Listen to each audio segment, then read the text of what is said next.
The horse was done. Elias knew it before the animal did, the tremor in its standing legs transferring up the reins to his own raw hands.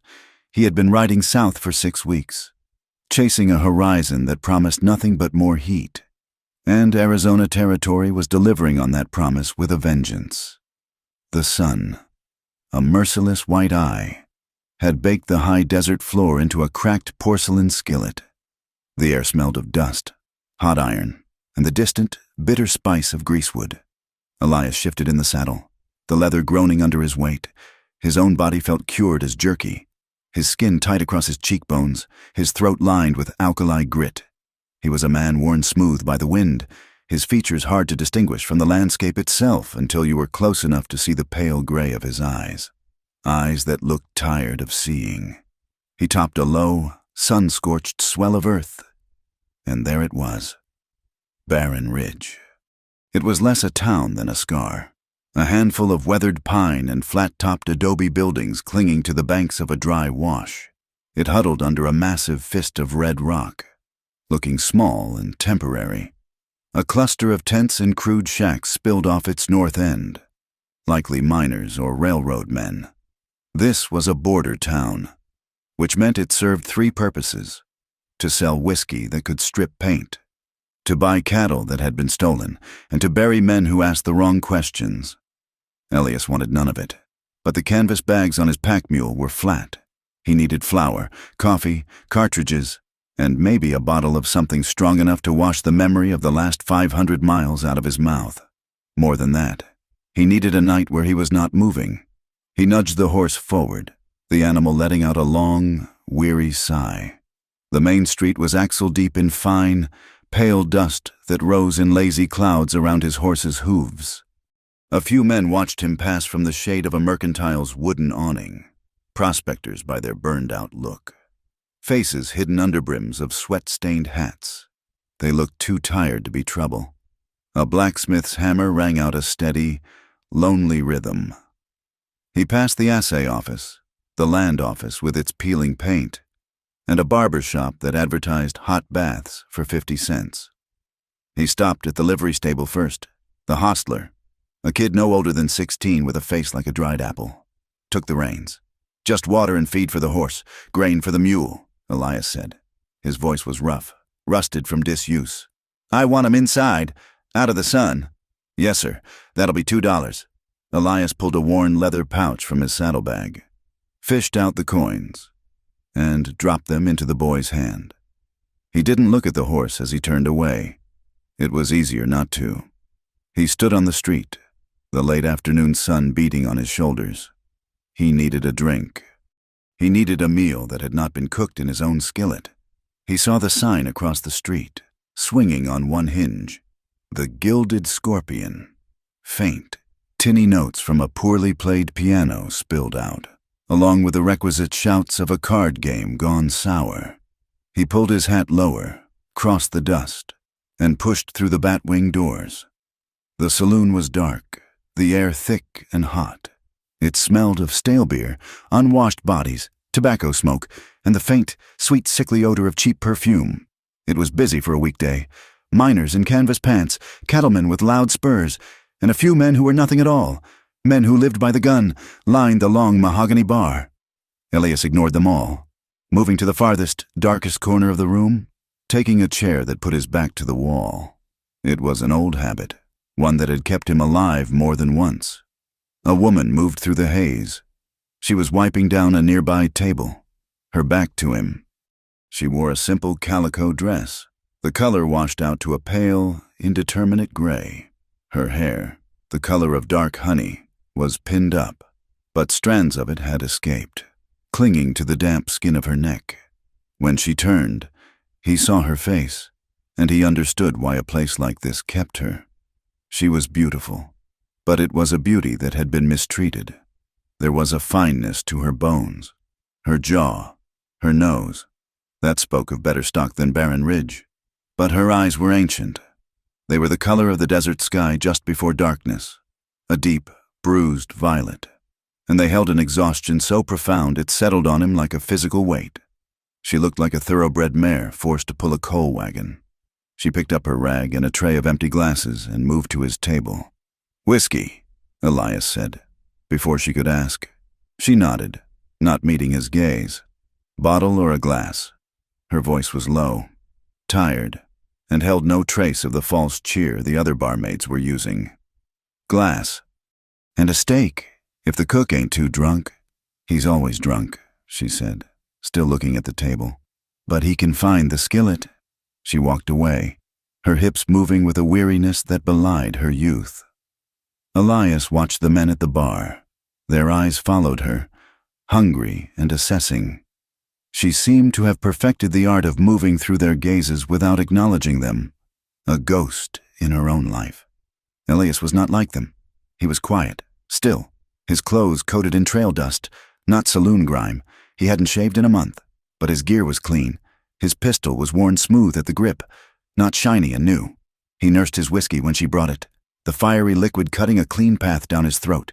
He looked, she thought, like a man who had been alone for a very long time, and perhaps preferred it that way. He looked like a man who knew how to finish things. She went back to her work, pulling beers, wiping spills, and enduring the clumsy hands that tried to catch her waist. She avoided them with a practiced, fluid motion that was almost like a dance of avoidance. The steak came.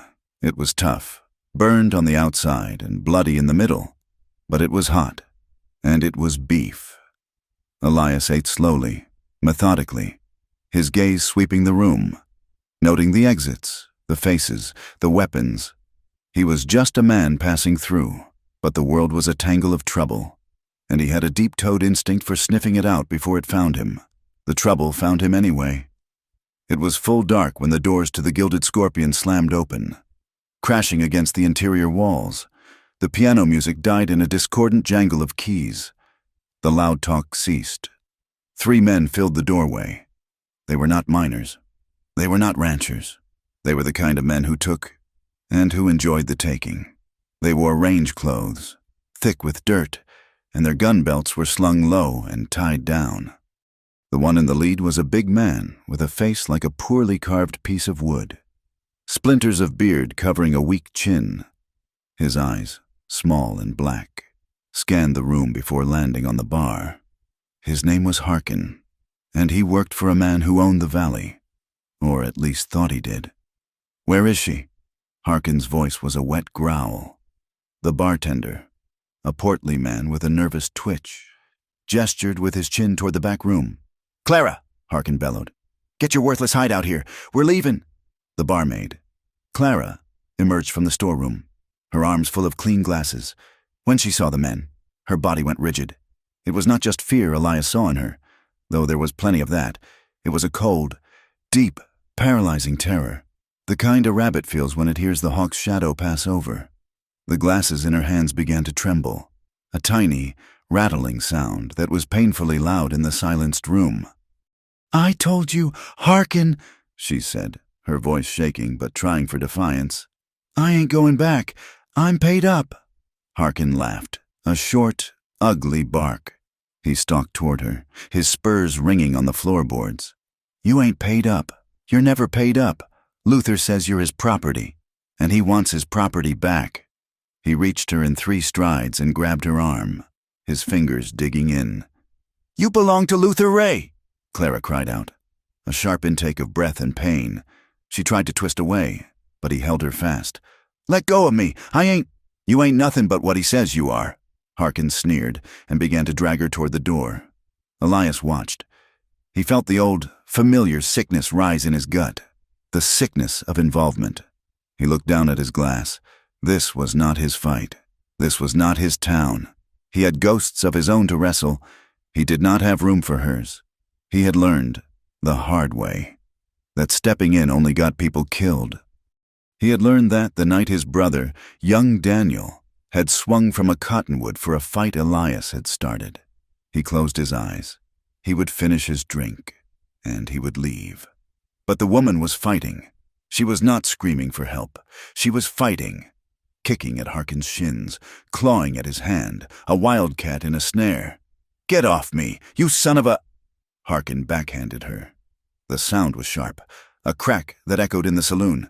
It was not a slap. It was a blow, meant to break. Clara reeled, falling against a table. She tasted blood. The room spun. Harkin grabbed a handful of her hair, yanking her head back. "I'll teach you manners when we get you back to the ranch, you little—" And then Clara saw him. The quiet man in the corner. The man with the dead gray eyes who had been watching everything. He was not looking at her with pity, or with the hot, excited flush that the other men in the room wore. He was just watching. A stone watching the water. He was her only chance. He had no chance at all. In an act of pure, unthinking survival. A desperate lunge born of absolute terror. Clara wrenched herself free of Harkin's grasp. She did not run for the door. She did not run for the bar. She ran at Elias. She threw herself at him, stumbling the last 2 feet, landing hard in his lap, her slight weight almost knocking the wind from him. She was all sharp angles and trembling fear. She smelled of soap, whiskey, and the metallic tang of her own blood. Her arms wrapped around his neck like she was drowning, her face burying into his chest. The saloon held its breath. Elias froze. His hands, which had been resting on the table, were trapped beneath her. He could feel the frantic, rabbit-fast beat of her heart against his ribs. Harkin stopped, confusion warring with rage on his blunt face. "What the hell is this?" Clara pressed her lips close to Elias's ear, her entire body shaking so violently he thought she might break apart. Her whisper was not a plea. It was a dying woman's command. It was raw, desperate, and serrated with terror. "Pretend you own me tonight." Elias stared over her head at Harkin. The world had shrunk to this table, this woman, and the man who wanted to take her. He could feel the cold weight of the Colt on his hip. He could feel the throb of his old wounds. He could smell the lie in her hair. He did not want this. God, he did not want this. Harkin took a step closer, his hand dropping to his holster. "Mister, that's Luther Ray's property you got on your lap. I suggest you move her." Elias did not move. He looked at Harkin, and his gaze was flat, gray, and empty as a winter sky. He slowly, deliberately, brought his right hand up and settled it on Clara's waist. A gesture of possession. A claim. Clara flinched at his touch, a tiny, involuntary tremor. But she pressed herself closer, hiding her face in his shoulder. "Ladies with me," Elias said. The words came out like stones scraped from a dry well. The tension in the room became a living thing. It was a tight wire, humming, ready to snap. Harkin's 2 men fanned out, their hands hovering over their guns. The patrons of the Gilded Scorpion were melting into the walls, trying to become invisible. Harkin's face mottled, the red creeping up his thick neck. "You don't know who you're messing with. Friend, that girl is—" "I heard you," Elias said. His voice did not rise. It did not need to. "She's with me tonight. You can take it up with her in the morning. If she's of a mind to—" He was offering a way out, an excuse, a cooling-off period. Harkin was not smart enough to take it. "She ain't got a mind. She's got a brand. Luther's brand. Now push her off, or I'll draw on you where you sit." Brand. The word hung in the air, ugly and final. Elias felt Clara's fingers dig into his shoulders, her nails biting into his skin through his shirt. Elias did not look at Harkin. He looked at the man to Harkin's left.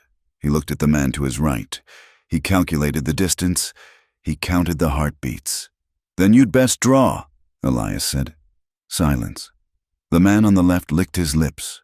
The man on the right shifted his weight. Harkin's hand was white on the grip of his pistol, but he did not draw. He had come for a girl, not a gunfight with a man who looked like he had nothing left to lose. Harkin stared at Elias for a long, heavy 10 seconds. He saw the stillness in the man's eyes, the utter lack of fear, and it made his own blood run cold. This was not a drunken cowboy. This was something else. "This ain't over," Harkin spat, pulling his hand away from his gun. "This ain't near over. Luther will hear about this. He'll send men. He'll send a damn army for her. And for you." He pointed a thick finger at Elias. "You just bought yourself a whole heap of dying, Mr. He turned, his boots striking the floor hard, and stormed out, his 2 men following close behind, relief plain on their faces. The bat-wing doors swung wildly in their wake. For a moment, the saloon was utterly still. Then, slowly, like water starting to seep back into a dry creek, the noise returned. A man coughed. A chair scraped. Someone ordered a drink in a low voice. Clara did not move. She remained in Elias's lap, trembling so hard he thought her bones might be rattling. She was heavy now, all her fight gone, replaced by a leaden weight of reaction. "They're gone, ma'am," Elias said, his voice flat. She nodded against his chest but did not pull away. "You can get up now." She finally did, pushing herself off him. She stood beside the table, her hands clasped in front of her, her head bowed. The blood from her split lip had trickled down her chin. "Thank you," she whispered to the floor. Elias looked at her. He saw the bruise already darkening on her cheek, the terror still swimming in her eyes. He saw the way she wrapped her arms around herself, as if trying to hold her own pieces together. "You'd best get your things," Elias said, pushing his chair back and standing up. He tossed a few coins on the table for the steak and the whiskey. Clara looked up, confused. "My things? They said they'd be back. Men like that, they don't like being embarrassed. They'll be back tonight, and they'll bring more men." He wanted to be wrong. He wanted to walk out of that saloon, find a room, and sleep for 12 hours. But he knew. He had seen this play before. I don't have anywhere to go," she said, her voice cracking. "This is... Barren Ridge is all I—" Elias scrubbed a hand over his face, the grit scraping his palm. He was furious.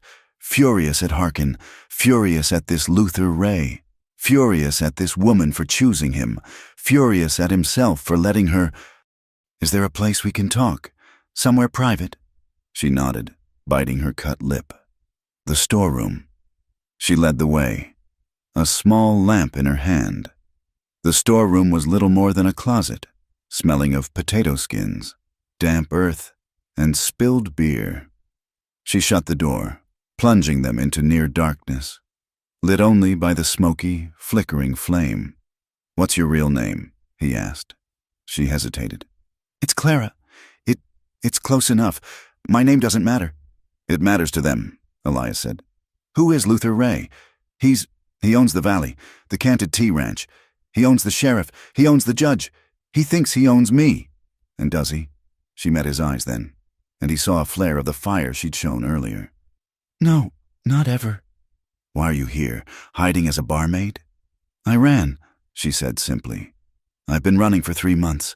I thought I was far enough south. I thought he wouldn't look for me here." She revealed very little. Her words clipped.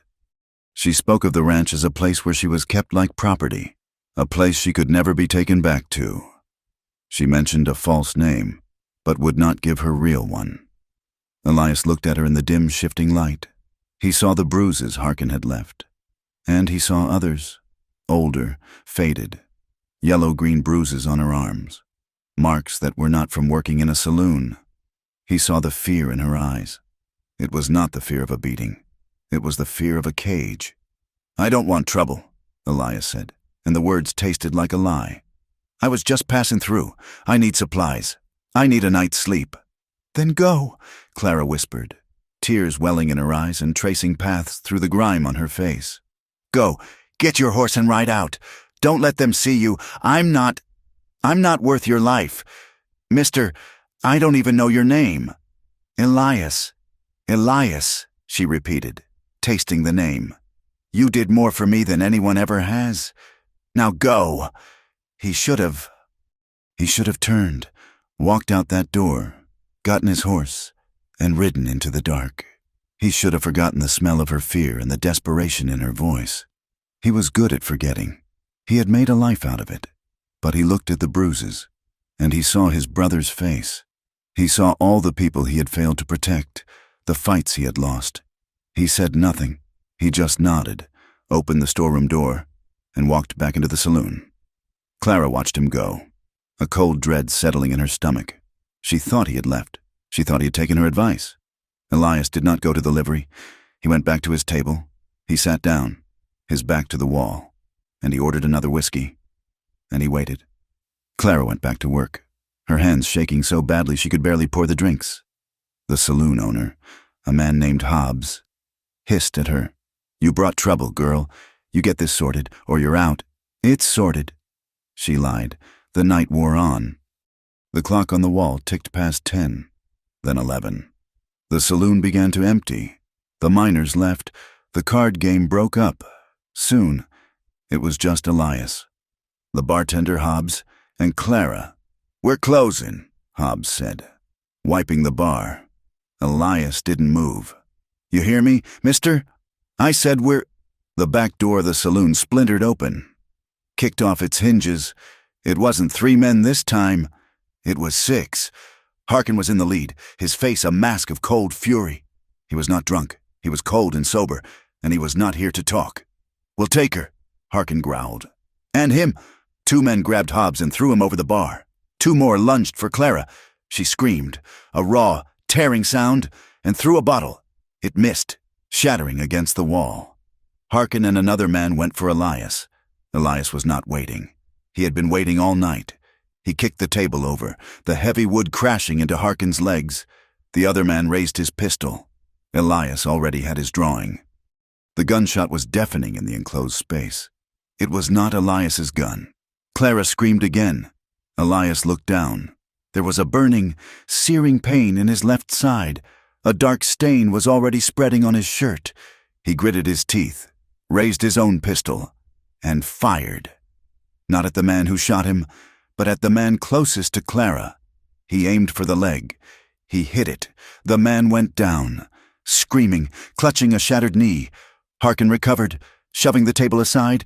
He drew his gun, but Elias was already moving, diving over the bar, taking Clara with him, pulling her down into the narrow space behind it. Another shot rang out, splintering the wood where Elias's head had been. "Get to the back!" Elias roared at Clara, shoving her toward the storeroom. He was bleeding. He could feel the hot, wet soak of it. He chambered another round and fired over the bar. A man yelled, "Come on, Elias!" Clara cried, grabbing his good arm. He followed her, stumbling, into the storeroom. Harkin's men were right behind them, crashing through the saloon. "There's a window," Clara said, pointing to a small, high opening used for ventilation. "Go!" Elias yelled, turning to face the door. "Go! Get out! I'm not leaving you. Go!" He shoved her toward a stack of barrels. She scrambled up, her hands fumbling with the latch. The storeroom door burst open. Harkin stood there, silhouetted, his pistol raised. Elias fired. Harkin fired. Elias felt the bullet tug at his sleeve, stinging his arm. He saw Harkin stagger back, not hit, but surprised. Clara had the window open. "Elias, now!" Elias emptied his gun toward the doorway. 2, 3 shots, driving them back. He grabbed the barrels, his wounded side screaming in protest, and hauled himself up. He fell more than climbed out the window, landing hard in the filthy alleyway. The ground was mud and refuse. Clara was already there, pulling at him. "My God, you're shot!" "It's a scratch," he lied, gritting his teeth. The world was starting to go gray at the edges. "My horse!" he gasped. "The livery!" It was at the end of the alley. They ran. Shouts erupted behind them. A gun fired, the bullet whining past Clara's ear. She whimpered, trembling so hard she could barely run. But she did not let go of his arm. They burst into the livery. The young hostler was asleep on a pile of hay. "My horse!" Elias yelled, kicking the stall door. His horse, a sturdy bay, whinnied. Elias fumbled with the saddle, his fingers slick with his own blood. "They're coming!" Clara sobbed, watching the alley. Elias threw the saddle blanket on. Then the saddle. He couldn't cinch it. His hands were shaking too badly. The world was tilting. Clara pushed him aside. "Hold the horse!" Her hands, raw from the saloon, were surprisingly deft. She pulled the cinch tight, her knuckles white. "Get on," he said. He grabbed the pommel, tried to pull himself up, but his leg wouldn't obey. His wounded side seized. He fell back against the stall. "I can't," he whispered, furious. Clara looked at him, at the blood soaking his shirt, at the alley, where the shadows of men were now moving. "You'll ride," she said. She put her shoulder under his arm, hauled him up, and shoved him bodily toward the saddle. Elias got a foot in the stirrup and, with a groan that tore from his throat, pulled himself up. He swayed, grabbing the horse's mane. "Clara, get—" She didn't wait. She grabbed his arm, put her foot on his, and swung herself up behind him, landing astride like a man. "Ride!" she screamed, wrapping her arms around his waist. Elias kicked the horse. The animal, startled and strong, bolted from the stable. Scattering Harkin and his men, they yelled, firing into the dark. But it was too late. Elias and Clara, a bleeding man and a terrified woman, thundered out of Barren Ridge, leaving the main road, and vanished into the vast, unforgiving darkness of the open desert. Clara clung to him, her face pressed against his back, her body trembling with cold and terror. Elias, gripping the reins, his side a solid sheet of fire, was silently, incandescently furious. His quiet night was over. His supplies were gone, and he was 1,000 miles from nowhere, with a stranger's life now tied to his. They rode the horse until it was foam and tremor. Elias kept them pointed north, away from the border, away from the main trails. He pushed them into the broken, arid plains, where the land was a rippled sheet of baked earth and thorn. He was a man running on iron will, his left hand clamped to the wound in his side, his right hand on the reins. The world had narrowed to the space between his horse's ears. Clara, perched behind him, said nothing. Her arms were locked around his waist, her face pressed into the back of his shirt. She could feel the sticky dampness of his blood soaking through, warm and terrifying against her cheek. Every jolt of the horse sent a fresh wave of agony through him. She could feel it in the rigid line of his spine, the sharp intake of his breath. She was terrified of the men behind them, but she was more terrified that this man in front of her would die. He rode for hours, long past midnight, until the moon, a sliver of bone, began to pale against the coming dawn. He was weaving in the saddle, the horse staggering beneath their double weight. "We have to stop," Clara finally whispered, her voice hoarse. You're bleeding too much." Elias did not answer. He was scanning the landscape, his gray eyes searching the shadows. He saw what he was looking for, a deep cut in the earth, a dried riverbed, its banks lined with cottonwoods and mesquite, an arroyo, a place to hide. He guided the horse down the shallow, sandy bank. The animal's legs were splayed, exhausted. As soon as they were 20 yards into the wash, hidden from the open plain, Elias pulled the horse to a halt. He tried to dismount. He swung his right leg over the saddle, but when his weight settled on his left side, his leg buckled. A raw groan tore from his chest, and he pitched forward, falling to his knees in the soft sand. Clara slid off the horse and rushed to him. "Elias!" He was on all fours, his head hanging, his body shaking with the effort to not pass out. "The horse!" he gritted out, spitting blood and saliva. "Water! The horse!" Clara fumbled with the canteen on the saddle horn, her hands clumsy with panic. She gave the horse a few sips before unfastening the cinch. The saddle, a heavy thing, nearly toppled her when she pulled it off. The horse, grateful, lipped at the sparse, dry grass on the arroyo bank. She turned back to Elias. He had managed to roll onto his back, his arm thrown over his face. The front of his shirt was a solid, dark mass. "I have to see it," she said, her voice shaking. "Leave it," he rasped. "It will fester. You'll die. You can't die." She would not let him die. She grabbed the hem of his shirt and ripped it upward. He cursed, a sharp, violent sound. But he was too weak to stop her. The lamplight in the saloon had hidden the worst of it. The bullet had gone in clean, high on his left side, just above the hip, missing bone but tearing through flesh. It was a deep, ugly trough, still weeping blood in the gray dawn light. "Oh, God," she breathed. "It's a pass-through," Elias muttered from under his arm. "It's clean. Just bind it." Clara looked at her hands, then at her own dress. The cheap calico was all she had. With a determined sob, she grabbed the hem of her skirt and tore a long, wide strip from it. She tore another. She poured a little of the precious canteen water onto a strip of fabric and began to clean the wound. Elias flinched, his whole body going rigid, a low hiss escaping his teeth, but he did not cry out. She worked quickly, her fear replaced by a cold, desperate focus. She had seen wounds before, on the ranch. This was bad, but it was not his gut. She folded a strip into a thick pad, pressed it hard against the wound, and tied the other strips around his waist, pulling the bindings as tight as she could. He grunted, his eyes squeezed shut.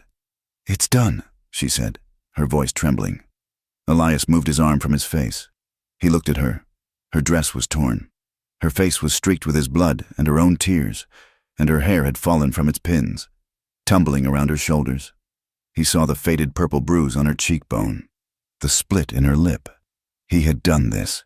He had gotten shot for this. He looked away, staring up at the pale yellow sky. "We can't stay here long. We can't move either," she retorted. "You're half dead." He did not argue. He was too tired. He closed his eyes. Clara watched him, a terrible cold settling into her bones. The sun was rising, but it brought no warmth. She was alone in the desert with a bleeding man, hunted by animals. She had nothing. No food, no water save for the half-empty canteen, no weapon. She was wearing saloon shoes, thin slippers that were already torn. Elias, she realized, had lost his mule, his supplies, everything, back at the livery. All he had was his pistol, still holstered, and his knife. He had given his bedroll to her. He had unstrapped it from the saddle before he collapsed and pushed it at her. "Don't light a fire. Stay low." She had huddled into it, the wool smelling of him, of leather, dust, and the faint, metallic scent of his blood. She watched him shiver in the cold morning air, his face pale and slick with sweat. He had a fever.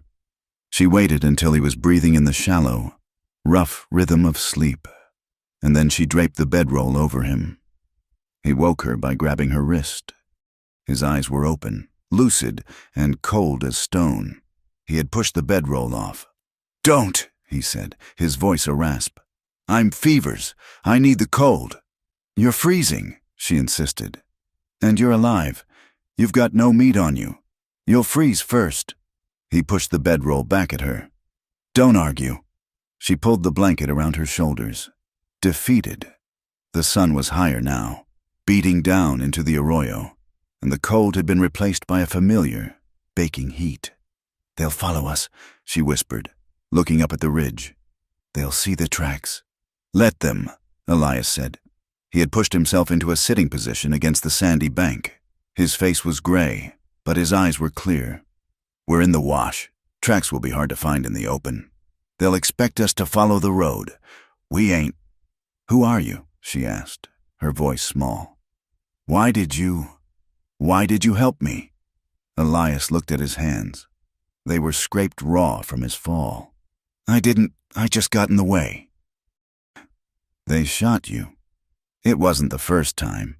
He looked at her, his gaze sharp. "Now you talk. I'm bleeding for a story I don't know. I figure I earned it. Who is Luther Ray? And why does he want you back so bad he'd send 6 men? Clara pulled her knees to her chest, wrapping her arms around them. She stared at the dry creek bed, the cracked mud looking like a puzzle. "My name is Clara Wainwright," she began, the name sounding strange on her own tongue. "I'm from the East, from Missouri. My parents, they died of cholera 2 years back. My uncle Horace, he took me in." She stopped, swallowing. "He was a weak man. He had land, good land, by the river, but he liked to drink. He liked to gamble. He got himself into debt, deep debt, to Luther Ray." Elias said nothing, just watched her. "Luther came to the house. I was 18 then. He looked at me. He's a big man, wears fine clothes, but he smells like a slaughterhouse. He told my uncle that all his debts would be forgiven, and he'd get the rights to a new land claim in the bargain. All he had to do was give me to him. And he did it," Elias said. It was not a question. Clara nodded, a tear tracing a clean line through the dust on her cheek. He did it. He sold me. He signed a paper, an indenture. He called it, said it was for 5 years. To work as his housekeeper. It was a lie. I wasn't his housekeeper. I was just his. She was shaking now, the memory taking her. He keeps women on his ranch, young women. He calls them his property. He has a house for us. He's got men like Harkin. They watch us. They do what he says. Elias's face was unreadable. It was carved from the same rock that surrounded them. I was there for a year, Clara whispered. A year. I tried to run away. Once before. Last winter. She paused, her breath hitching. They caught me. 3 days later, they brought me back. Luther said, he said property that runs needs a mark, so you know who it belongs to. Her hand went to her back, to her left shoulder. She fumbled with the collar of her worn calico dress. She was trembling. He held me down, she said, her voice dead. Harkin and another man, and Luther, he did it himself, with the ranch brand. She turned her back to him and pulled the neck of her dress down, exposing the pale skin of her shoulder blade. Elias had seen scars. He had plenty of his own, but he had never seen anything like this. It was not the crude shape of a steer or a horse. It was a letter, an elegant, swirling R. For Ray, it was small, no bigger than his thumb, but it was perfect. It had been done with a custom iron, made small for its purpose. It was a mark of ownership, delicate and obscene, burned into her skin. The scar tissue was white and raised.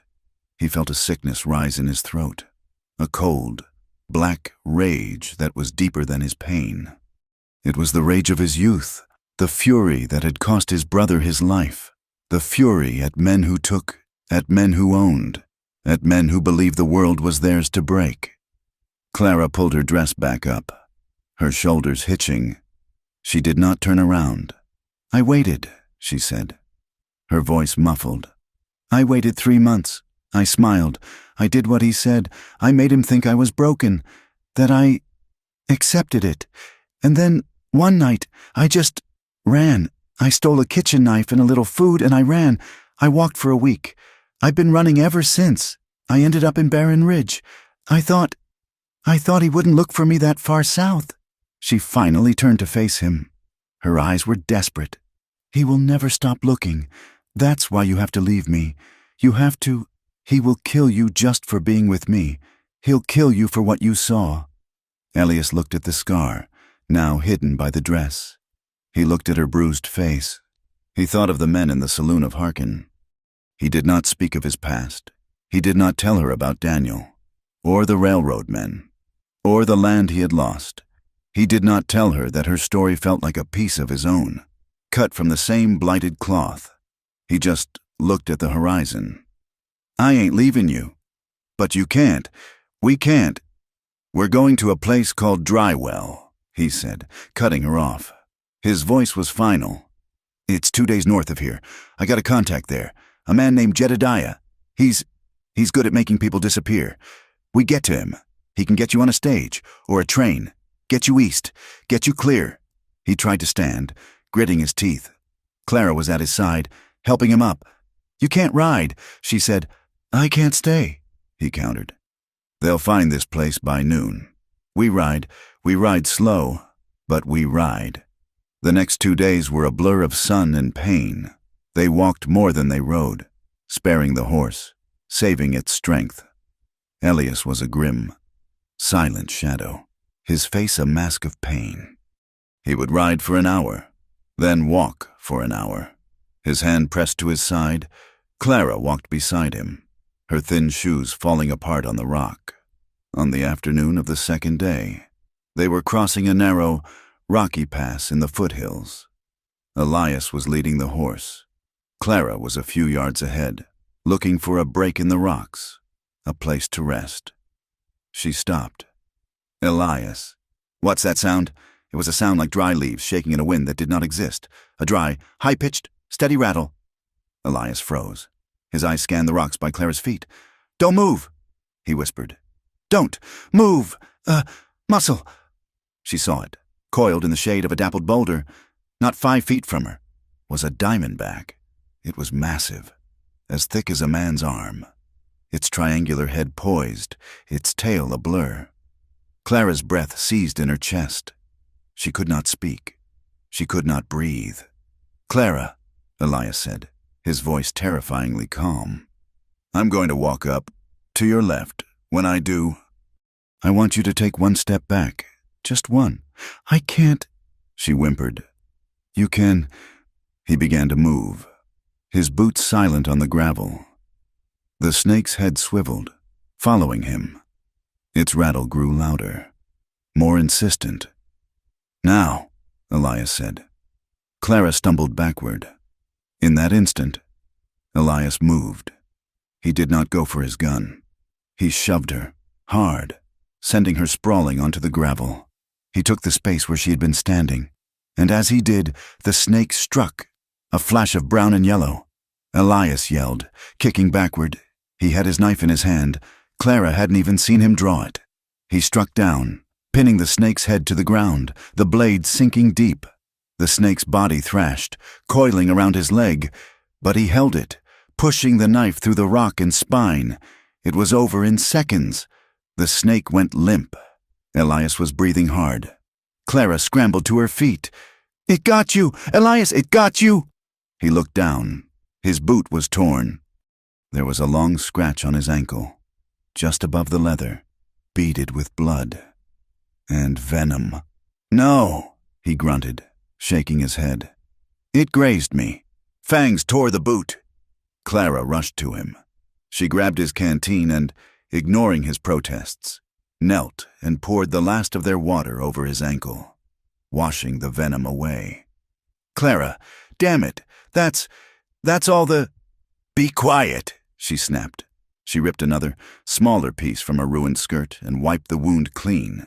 It was a shallow cut, bleeding freely, but there were no puncture marks. The fangs had only scratched him. She sat back on her heels, her entire body shaking with reaction. He had done it again.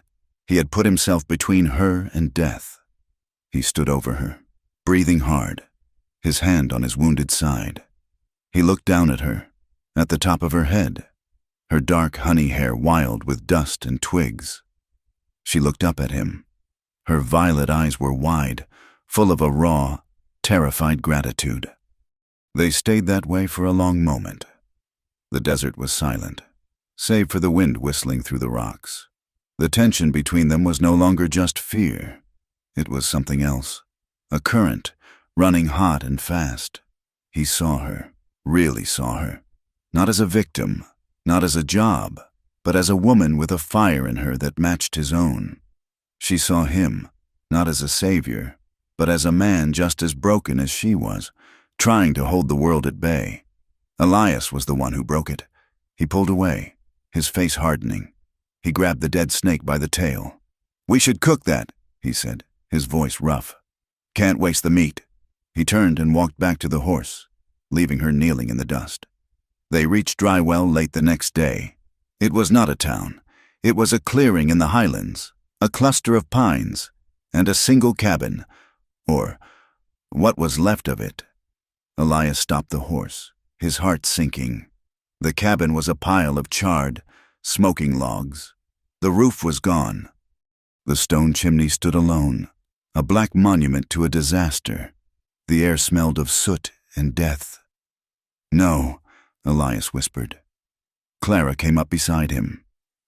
"Elias, what is this?" "This is Jed's place." He walked forward, his gun in his hand, though he knew it was too late. The ruins were cold, but not that cold. This has happened recently, maybe yesterday. "Jed," he called out. "Jedediah," only the wind answered. He found the body near the creek, face down in the mud, an older man with a gray beard. He had been shot in the back. "Elias," Clara said, her voice shaking. She was pointing to the ground near the burned cabin. Hoof prints, at least 6 horses, and a spent cartridge, half buried in the ash. Elias picked it up. It was from a new model rifle, not Jed's old sharps. "It's them," Clara breathed, her hand going to her mouth. It's Luther's men. But how did they know? Elias stared at the smoking ruins of his only plan. He had led them here. He had led them straight to Jed. Harkin, or men like him, had known his contacts. They had cut him off. They were not just chasing Clara. They were hunting him. The world, which had been small, suddenly felt like a cage. That night, they made a cold camp in the rocks 1/2 mile from the ruin. Neither of them spoke. The death of Jedediah lay between them, a cold, heavy stone. Elias was mourning his friend and his own failure. Clara was consumed by guilt. She was a plague, bringing death to everyone she touched. Elia took the first watch. He sat with his rifle, staring into the darkness, his mind racing. He had no plan. He had no contact. He was wounded, low on ammunition, and responsible for a woman who was being hunted by a man with a private army. He must have dozed, his exhaustion and the dull throb from his side finally claiming him. He was woken by the scream. It was not a yell. It was a sound of pure, primal terror, ripped from a place of absolute darkness. Clara. He turned, his gun leveled, his heart pounding. She was on her feet, her eyes wide and unseeing, her hands thrown up as if to ward off a blow. "No," she was sobbing. "No, please, not again. Luther, no, please." She was caught in a nightmare, reliving the ranch, the brand. "Clara," Elias said, his voice sharp. She did not hear him. She stumbled backward, away from an invisible threat, and her name tore from her throat. "Elias!" He was at her side in an instant, grabbing her arms. "Clara, wake up! You're safe!" She hit him, her fists pounding on his chest, her eyes still blind with sleep and terror. "Get off me! Don't touch me! Don't! It's me! It's Elias!" His voice finally broke through. Her eyes focused. She saw his face, pale in the moonlight. And she broke. Her body seemed to collapse, all the fight draining out of her. She fell against him, her arms wrapping around his neck, and she clung to him. She was not the woman who had tended his wound. She was not the woman who had faced Harkin. She was a terrified, broken child. "Don't let them take me," she sobbed, her voice muffled against his shirt. "Please, Elias, don't let them take me back. I can't go back. I'd rather die. I'd rather you shot me. Please." Elias stood rigid, his hands at his sides. He was not a man who comforted. He did not know the words. He could feel her whole body shaking against his, her tears soaking his shirt. He could smell the soap in her hair, feel the warmth of her breath. He should have pushed her away. He should have set her back on her bedroll and walked away, back to his watch. That was what the Elias he knew would have done. But he heard her words. "I'd rather you shot me." His hands, slowly, came up. He hesitated, his arms stiff and awkward. And then he put them around her. He held her. He did not say, "It's all right." He did not say, "You're safe." They were lies. He just held her, his arms a solid, unmoving band around her. He was an anchor in her storm. Clara pressed herself closer, burying her face in his chest, her sobs quieting to ragged, broken breaths. He could feel her heart, pounding like a trapped bird against his own. He wanted to kiss her. The thought came from nowhere, sharp and sudden. He wanted to kiss the top of her head, to tell her something. He wanted to do something other than just stand there, a useless block of wood. But he didn't. A kiss, he knew, would be for him, not for her. It would be a weakness. It would be taking advantage of her terror, and he would be no better than Luther Ray. So he just held on, his right hand splayed across her back, his fingers finding the thin fabric of her dress. He felt the shape of her shoulder blades. He felt the raised white line of the scar. Even through the cloth, his hand tightened. His grip became fierce, possessive, his fingers pressing into her, as if he could physically hold her together, as if he could crush the scar, undo the past, and keep the entire world at bay through the sheer, furious strength of his grip. He did not kiss her. He did not speak. He just held her, and in the cold, highland darkness. Elias knew his own walls were breaking. The high country did not welcome them. It merely tolerated their presence with a cold, indifferent silence. Elias drove them upward, away from the baked hardpan of the valley floor and into the jagged spine of the mountains. He knew that Luther Ray's men were trackers, men who could read a snapped twig or a disturbed stone like a morning newspaper. But few men, even paid killers, had the stomach for the granite peaks in late November. The air grew thin, biting at the back of the throat. The red rock gave way to gray granite and dense, brooding stands of ponderosa pine.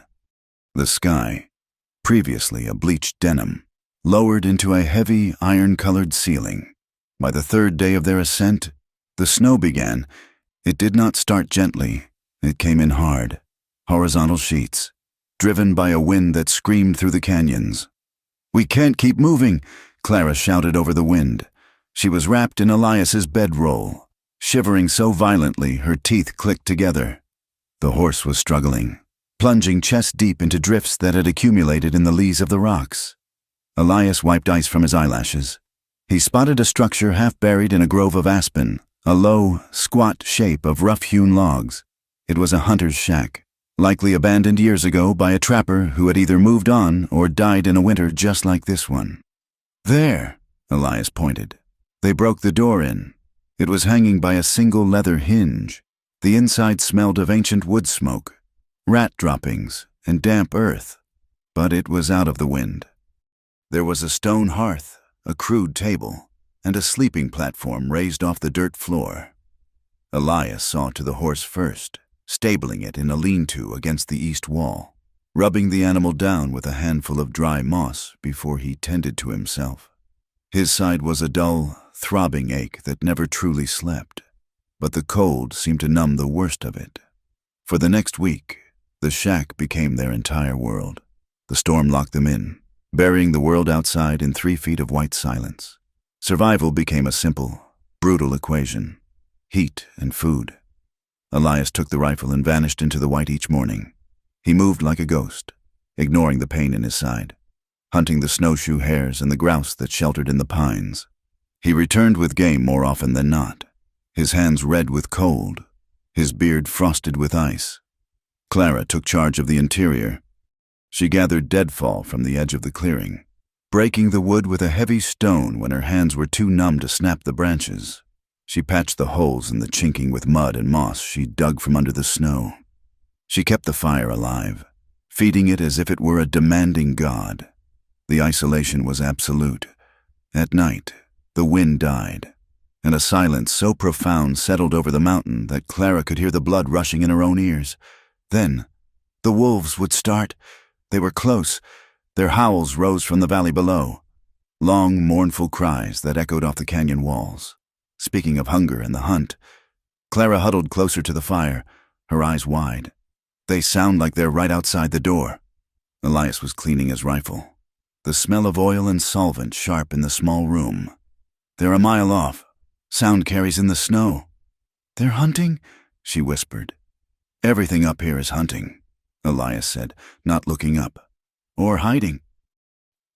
They ate the roasted hare in silence. The meat was lean and stringy, but it was hot. Elias watched her eat. She was thin, her cheekbones cutting sharp shadows in the firelight. The bruises on her face were fading to a sickly yellow, but the fear behind her eyes had not dimmed. It had just gone deeper, buried under the necessity of staying alive. "Tell me," she said suddenly. Elias paused, a bone halfway to his mouth. "Tell you what, about my brother, the one you mentioned. You said you've been bleeding for a story you don't know. Well, I don't know yours either. And if we're going to freeze to death in this shack, I want to know who I'm dying with." Elias set the bone down. He wiped his hands on his trousers. The fire popped, sending a shower of sparks up the chimney. "His name was Daniel," Elias said. The name felt heavy on his tongue, a stone he hadn't carried in a long time. He was 20, 10 years younger than me. He stared into the flames, seeing a different time, a greener place. "We had a farm, north of here, in the territory. Good bottomland. Our daddy cleared it, and when he passed, it was ours. Then the railroad surveyors came through, said they needed the right-of-way, offer us pennies on the dollar. Clara watched him, her food forgotten. She saw the way his jaw tightened, the way the muscles in his forearm bunched as he gripped his knee. I told them no. Elias continued, his voice flat. I went to the courts. I hired a lawyer with money we didn't have. I thought the law was something you could use, like a plow or a rifle. I was wrong. The law belongs to the men who write the checks. He picked up a piece of wood and tossed it into the fire. The bank called in our loan, said we were a risk. Then the men came, not lawyers, men like Harkin. They started cutting fences, poisoning the well, trying to drive us out. Daniel, he had a temper. He caught 2 of them torching the barn one night. There was a fight. Daniel shot one of them, killed him dead. Elias looked at Clara then, and his eyes were open wounds. It was self-defense, on our own land. But the sheriff was on the payroll. They didn't even give him a trial. They came at night, 20 of them. I fought. I took 3 of them down before they clubbed me senseless. When I woke up, he stopped. He took a breath that shuddered in his chest. When I woke up, the barn was ash, and Daniel was swinging from the cottonwood by the creek. Clara let out a soft, pained sound. She reached out across the space between them. I lost the land, Elias finished, his voice hollow. I lost the farm. I lost everything. I spent 2 years hunting the men who did it. I found most of them. But it didn't bring him back. It just made me into a drifter. A man who can't stay in one place because the ghosts get too loud if he stops. He looked at his hands, scarred and rough. So now you know. I ain't a hero. Clara, I'm just a man who failed the only person he was sworn to protect. Clara moved then. She did not stand up. She shifted on the dirt floor, reaching out until her hand covered his. Her fingers were rough from the wood, her skin cool, but her touch was electric. You didn't fail me, she whispered. Elias looked at her hand covering his. He wanted to pull away. He wanted to retreat into the ice, where it was safe, where he couldn't be hurt, but he didn't. He turned his hand over, slowly, and laced his fingers through hers. He squeezed, just once, hard enough to let her know he was there. Then he let go and stood up, moving to check the door latch, turning his back to the fire and to her. The snow stopped 2 days later, leaving the world suspended in a blinding, diamond-bright stillness. Supplies were critically low. Elias had spent the morning tracking a deer but had lost the trail in a box canyon. He returned to the shack frustrated and weary, his side aching with a dull, persistent rhythm. He pushed open the door, stomping the snow from his boots. Clara, I didn't find... He stopped. Clara was standing by the hearth. She had hung a blanket over a rope strung across the corner of the room to create a small bathing area. A wooden bucket of steaming water sat on the floor. She had evidently thought he would be gone for hours longer. The blanket had slipped. She was facing away from him, nude from the waist up. The firelight washed over her back, illuminating the curve of her spine, the pale smoothness of her skin, and the bruises. They were everywhere. Dark, ugly mottling on her ribs where Harkin had kicked her. Faded yellow marks on her upper arms where hands had grabbed her too hard. Too many times. And there, on her shoulder blade, the raised, white, twisted flesh of the brand. It looked angry in the firelight. A mark of ownership burned into a human being. Elias felt like he had been punched. The breath left his lungs in a rush. He saw the violence written on her skin, a map of pain that mirrored the landscape of his own soul. Clara gasped, spinning around, clutching a rag to her chest. Her eyes went wide with shock, then shame. I didn't hear you, she stammered, backing into the corner. Elias turned away sharply, facing the door. His heart was hammering against his ribs. I'm sorry, he said, his voice rough. The latch was frozen. I didn't mean to.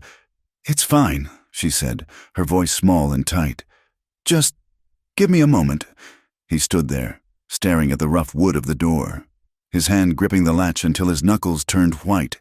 He closed his eyes, but the image was burned onto the back of his eyelids. Not her nakedness, though that had stirred a hunger in him he had thought long dead. But the damage, the sheer brutality of what had been done to her. He stepped back outside into the cold, leaving her to dress. He stood in the snow, breathing in the freezing air, trying to cool the heat in his blood and the rage in his heart. When he came back in, fully an hour later, the mood in the shack had shifted. It was heavy, brittle. Clara was dressed in her calico, sitting by the fire, mending a tear in his spare shirt. She did not look up when he entered. They ate a meager dinner of pine nut porridge and dried meat in silence. The air between them was thick with things unsaid. Elias tried to read a small, water-damaged book of Psalms he carried, but the words swam on the page. He could feel her eyes on him, heavy and expectant. The explosion came the next evening. The day had been long and fruitless. The hunger was starting to gnaw at them, making tempers short. Elias was sharpening his knife by the fire, the rhythmic shh of the stone against steel filling the room. Clara was pacing. 3 steps to the wall. Turn. 3 steps to the hearth. Turn. Stop pacing, Elias muttered. You're burning energy you don't have. I can't just sit here, she snapped. She stopped, turning to face him. You haven't looked at me all day. Elias didn't look up from the blade. I'm looking at the knife. Clara. No. You're avoiding me. Ever since yesterday. Ever since you saw... Elias set the knife down. He looked up, his face weary. I gave you privacy. A man has no business seeing what I saw unless he's invited. It's not about modesty, she cried, her voice rising. It's about what you saw. You saw the marks. You saw the brand. I saw them, Elias admitted quietly. And now that's all you see, she said, her voice trembling with a sudden, fierce intensity. You look at me, and you see a victim. You see Luther Ray's property. You see a broken thing that needs to be fixed or protected. I see a woman who's alive, Elias said, standing up. I saw a woman who fought 6 men in a saloon. Then why won't you touch me? The question hung in the air, stark and naked. Elias froze. Clara, you held me when I had the nightmare. She stepped closer, her eyes blazing with tears and defiance. You held me like I was made of glass, like I would shatter if you squeezed too hard. I am not glass, Elias. I am flesh and blood. I am still here. She took another step. She was close enough now that he could smell the scent of pine and wood smoke on her skin. I am tired of being owned, she whispered, her voice breaking. And I am tired of being protected. I want to be chosen. I want to be seen, not the scars, me. Elias looked down at her. He saw the fire in her violet eyes, the desperate need to reclaim her own existence. He felt his own resistance crumbling, the walls he had built around his heart turning to dust. You don't know what you're asking, he grated out. I am a man with nothing. I have no future. I have nothing to give you but a hard life and a cold grave. I don't want a future right now, she said, reaching out and taking his rough hand, placing it against her chest, over her heart. I want tonight. Pretend you own me? No more pretending. She rose on her tiptoes and pressed her mouth to his. It was not a tentative kiss. It was a collision. It tasted of salt and desperation. Elias tried to resist for a heartbeat, a single second of noble hesitation, but the physical and emotional pull was a landslide. He let out a low groan, a sound of surrender, and his arms went around her. He pulled her against him, hard, burying his hands in her hair. He kissed her back with a hunger that frightened him, a hunger born of years of loneliness and loss. They moved backward, stumbling until they hit the edge of the sleeping platform. They fell onto the furs and blankets, a tangle of limbs and heavy breaths. The cold of the shack vanished. The firelight danced on the walls, casting long, flickering shadows. When he undressed her, his hands were shaking. He peeled the calico dress away like he was unwrapping a rare, fragile gift. He revealed her body to the air, and this time, he did not turn away. He looked at her, He looked at the curve of her waist, the swell of her breasts, the softness of her stomach, and he looked at the bruises. He lowered his head. He did not kiss her lips. He kissed the bruise on her ribs. He kissed the yellow mark on her arm. He traced the path of violence with the softness of his mouth, as if his touch could draw the pain out of her skin. Clara gasped, arching her back, her hands clutching his shoulders. "Elias!" He moved him to her back. He saw the brand. The twisted her. He paused, hovering over it. He felt the rage again, hot and sharp, but he pushed it down. He replaced it with something else. Devotion. He pressed his lips to the scar tissue. He kissed the brand, lingering there, his breath warm against the cold memory of the iron. He kissed it again and again, a silent liturgy of reclamation. Not his touch said, "Yours, yours, yours." She wept. She cried silently, tears sliding into her hair. But they were not tears of sorrow. They were the tears of a poison leaving the body. When he finally covered her body with his own, it was not an act of taking. It was an act of giving. It was slow and intense, a conversation spoken in skin and breath. He moved with a restraint that cost him everything, watching her face, waiting for her eyes, making sure she was with him. Every second. "Clara!" He whispered her name like a prayer. "I'm here," she whispered back, her nails digging into his back. "I'm right here." They found a rhythm in the firelight, a desperate, beautiful connection that defied the cold, the wolves, and the men hunting them. For the first time in years, Elias felt the ice in his chest melt. For the first time in her life, Clara felt free. They fell asleep tangled together under the furs, Elias's arm thrown heavy and protective over her waist, her head resting on his chest, the sound of his heartbeat the only sound in the world. Elias dreamed of the farm. He dreamed of green fields and Daniel laughing on the porch. But in the dream, Clara was there too, standing in the tall grass, smiling, without a bruise on her. He woke up with the sun on his face. It was a bright, piercing morning light streaming through the cracks in the chinking. The fire had burned down to gray ash. Elias reached out, his hand seeking the warmth of her skin. He touched cold fur. His eyes snapped open. He sat up, the furs falling to his waist. "Clara?" The shack was empty. The silence was different now. It wasn't peaceful. It was hollow.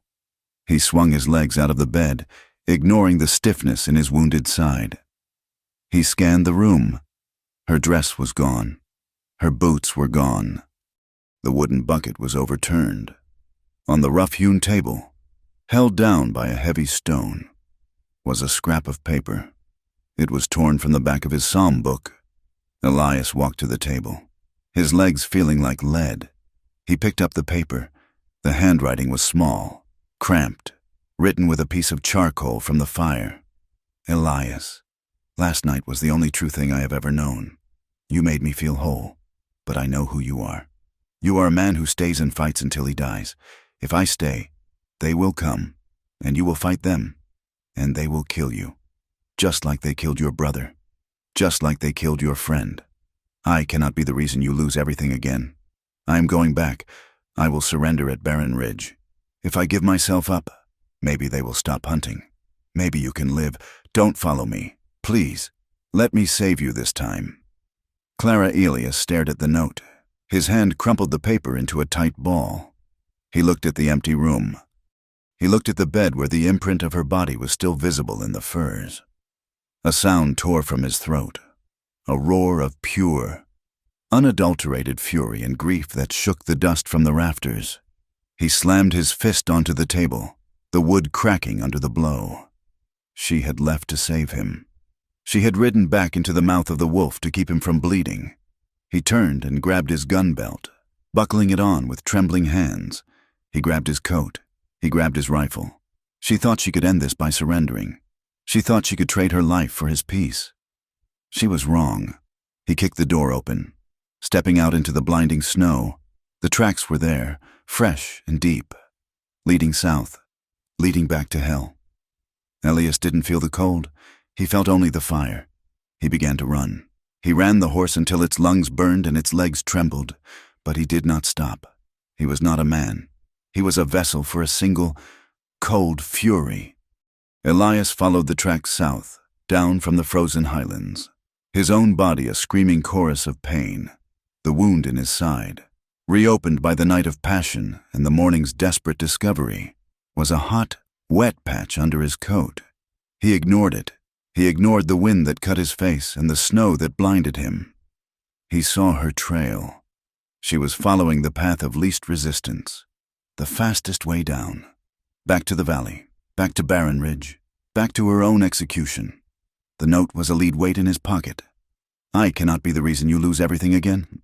She was wrong. She was the only thing he had found. He pushed the horse harder. He was a better tracker, a better rider. He knew the land. He cut across a ridge, saving himself 3 miles, and picked up her trail again in a wind-scoured pass.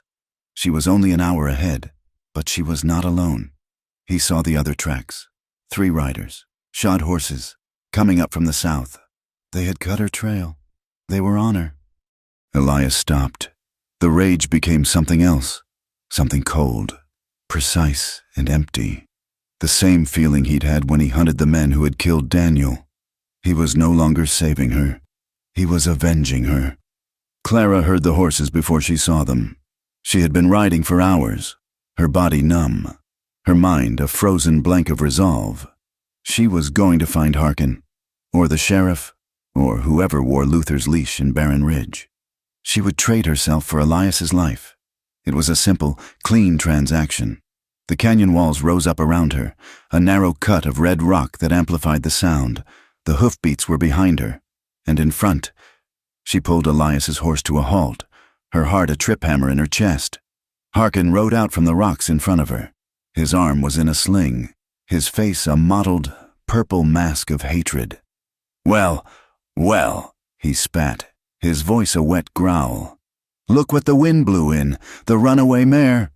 2 other men fanned out behind him, cutting off any escape. Clara's hand, in a useless, instinctive gesture, went to the empty holster on Elias's saddle. She had no gun. She had only the knife she had taken from the shack, tucked in her boot. I'm here to surrender, she said, her voice shaking but loud. I'll go back. I'll go back to Luther. Just leave him alone. The man, Elias, he's got nothing to do with this. Harkin laughed, a short, ugly bark.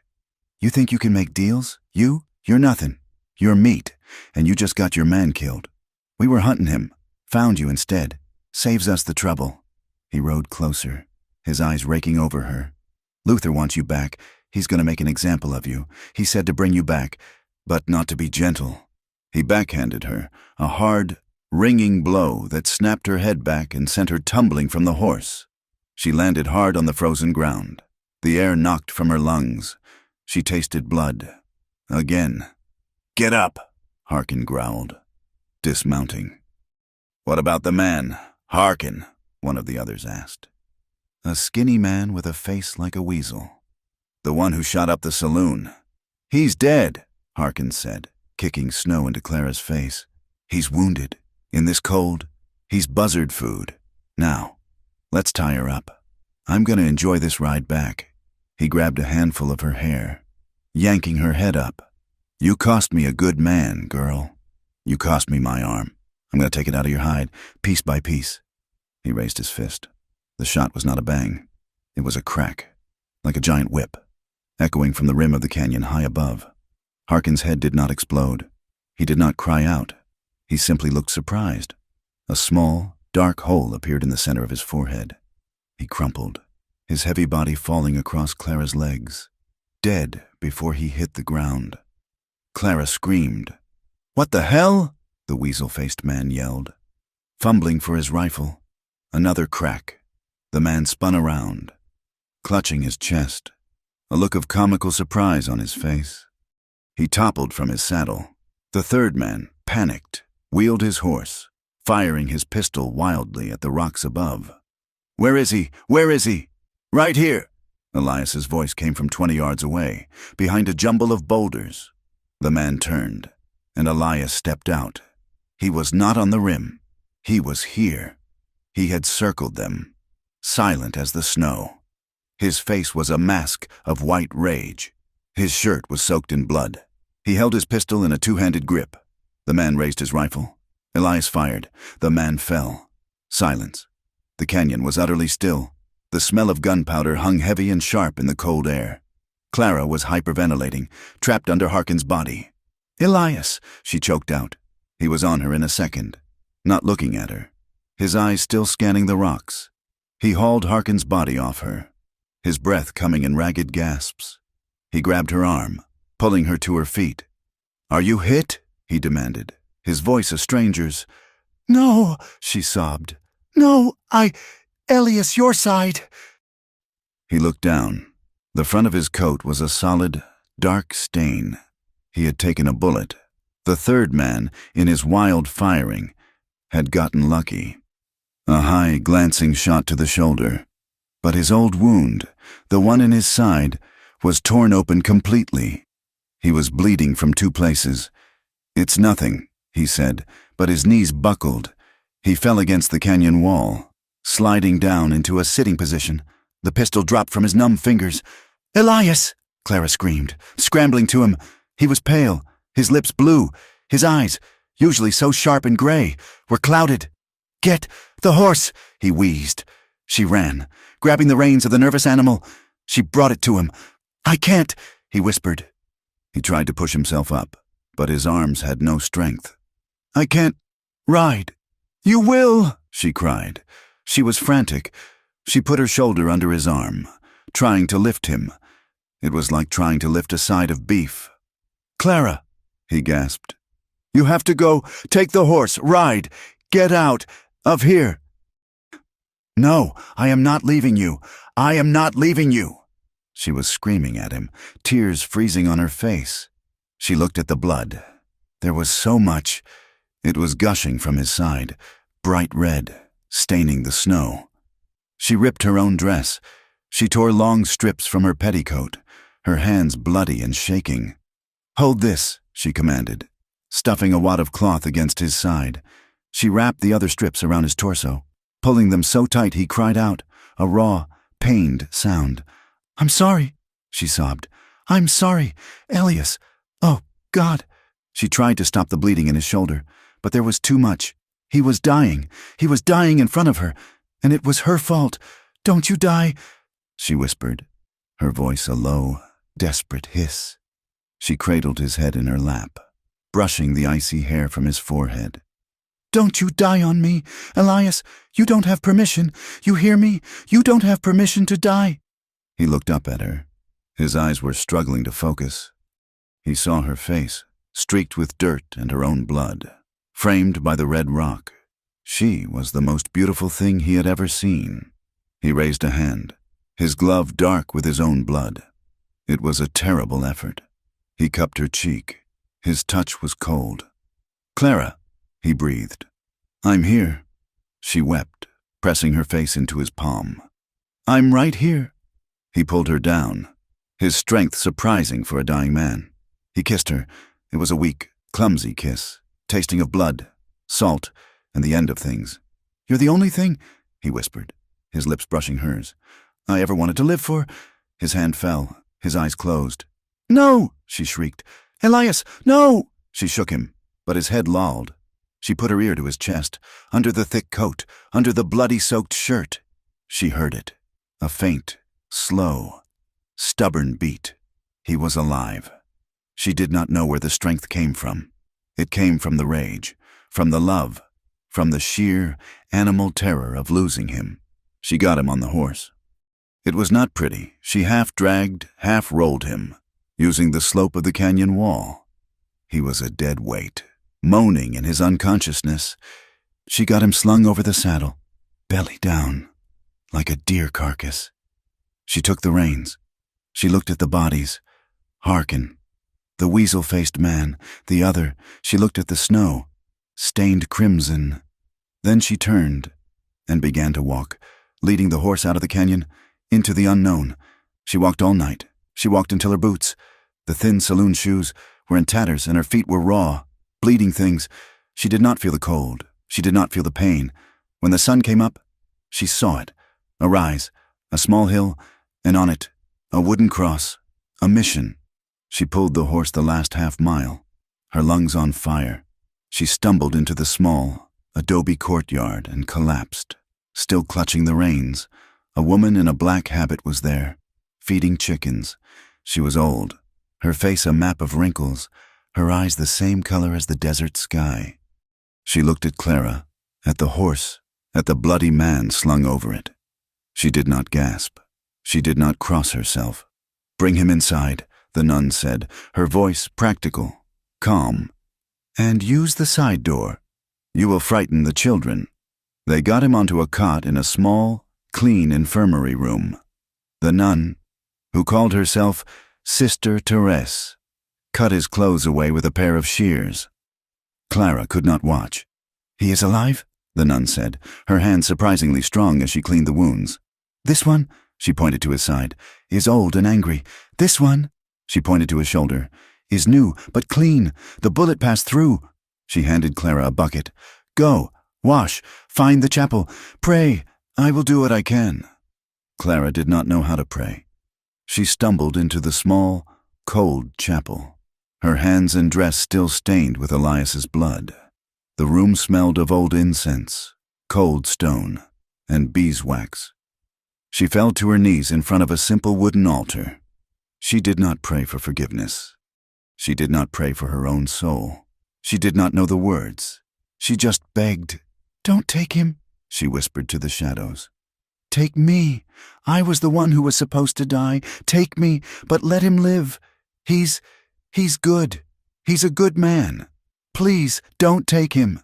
She stayed there for an hour, or maybe 3, kneeling on the cold stone, until she was numb. She heard footsteps. Sister Therese stood in the doorway, her hands tucked into her sleeves. "I have done what I can," the nun said, her voice soft. "He has a strong fever. The next 12 hours will tell. The rest is in God's hands." Clara stood, her legs stiff. I saw the mark on your back, child," the nun said, her eyes missing nothing. Clara's dress was torn, the brand on her shoulder clearly visible. "I have seen those marks before, from the ranches to the south." "It was my fault," Clara whispered, tears welling again. "All of this, he's dying because of me." Sister Therese stepped closer. She did not touch Clara, but her presence was a comfort. "You believe his pain is your fault," the nun said, "and he believes your pain is his to carry. This is the way of the world. But some men are born to carry other people's pain. It is their gift and their curse. It is what makes them whole. You would do well to stay beside one when you find him." Clara looked at the old woman, understanding a truth deeper than prayer. Elias did not die. He burned with fever for 2 days. Clara did not leave him. She sat by the cot, wiping his face with cool cloths, forcing sips of willow bark tea between his cracked lips. She listened to him mutter in his sleep. He spoke of Daniel, he spoke of the farm, and he spoke her name. "Clara, Clara, safe."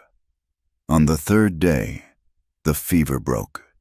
He woke, his eyes clear, and saw her. She was asleep in a chair, her head on her arms, her face pale with exhaustion. He reached out, his hand trembling, and touched her hair. She startled awake, her eyes wide. "Elias," she breathed. "You're here," he whispered. His throat was raw. "I'm here," she said, her hands finding his, lacing their fingers together. "I'm not leaving." They stayed that way for a week. The snows began to melt outside the small window. The drip, drip, drip from the eaves, the only sound. They talked, but not of Luther, not of the chase. She told him about Missouri, about her mother's garden. He told her about the horses he had raised, about the way the sky looked over his valley in the summer. It was a quiet, fragile peace. It was broken by the sound of a horse in the courtyard. A rider, a prospector by his look, was bartering with one of the nuns for flour. He was loud, full of news from town. "You should see Barren Ridge," he was saying, his voice carrying through the open door of the infirmary. "Wild. Luther Ray's men tearing the place apart. He's put a bounty on that barmaid who got away. Clara, they call her—" Clara froze. Elias's hand, resting on the blanket, tightened into a fist. "A bounty?" the nun asked. $500, the prospector said, spitting a stream of tobacco. "Dead or alive? Through the poster. It's strange. It says, 'To silence her.' Says she's a witness to something. Must have stolen more than just herself from that ranch. $500. That'll bring every gunman in the territory down on her." Clara looked at Elias. The color had drained from her face. Elias was already pushing himself up, swinging his legs over the side of the cot, his jaw set. It was not over. It had just begun. "He's not just putting a bounty on a runaway," Elias said, his voice a low growl. He was sitting on the edge of the cot, his new shirt pulled tight over the fresh bandages Sister Therese had applied. "He's silencing a witness." Clara stood by the small, deep-set window, the prospector's words echoing in the infirmary. $500.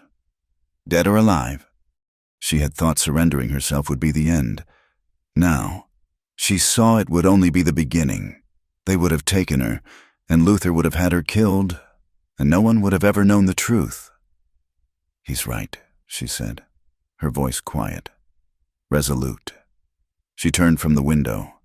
The pale, watery light of the melting snow illuminated a spine that was no longer bent in fear. "I'm not just a runaway, I'm a thief." Elias looked up, his brow furrowed. Clara reached into the bodice of her dress, the one the nuns had given her. It was simple, gray wool, practical and sturdy. Her hand fumbled, and she pulled out a small, oilcloth-wrapped packet no bigger than a man's hand.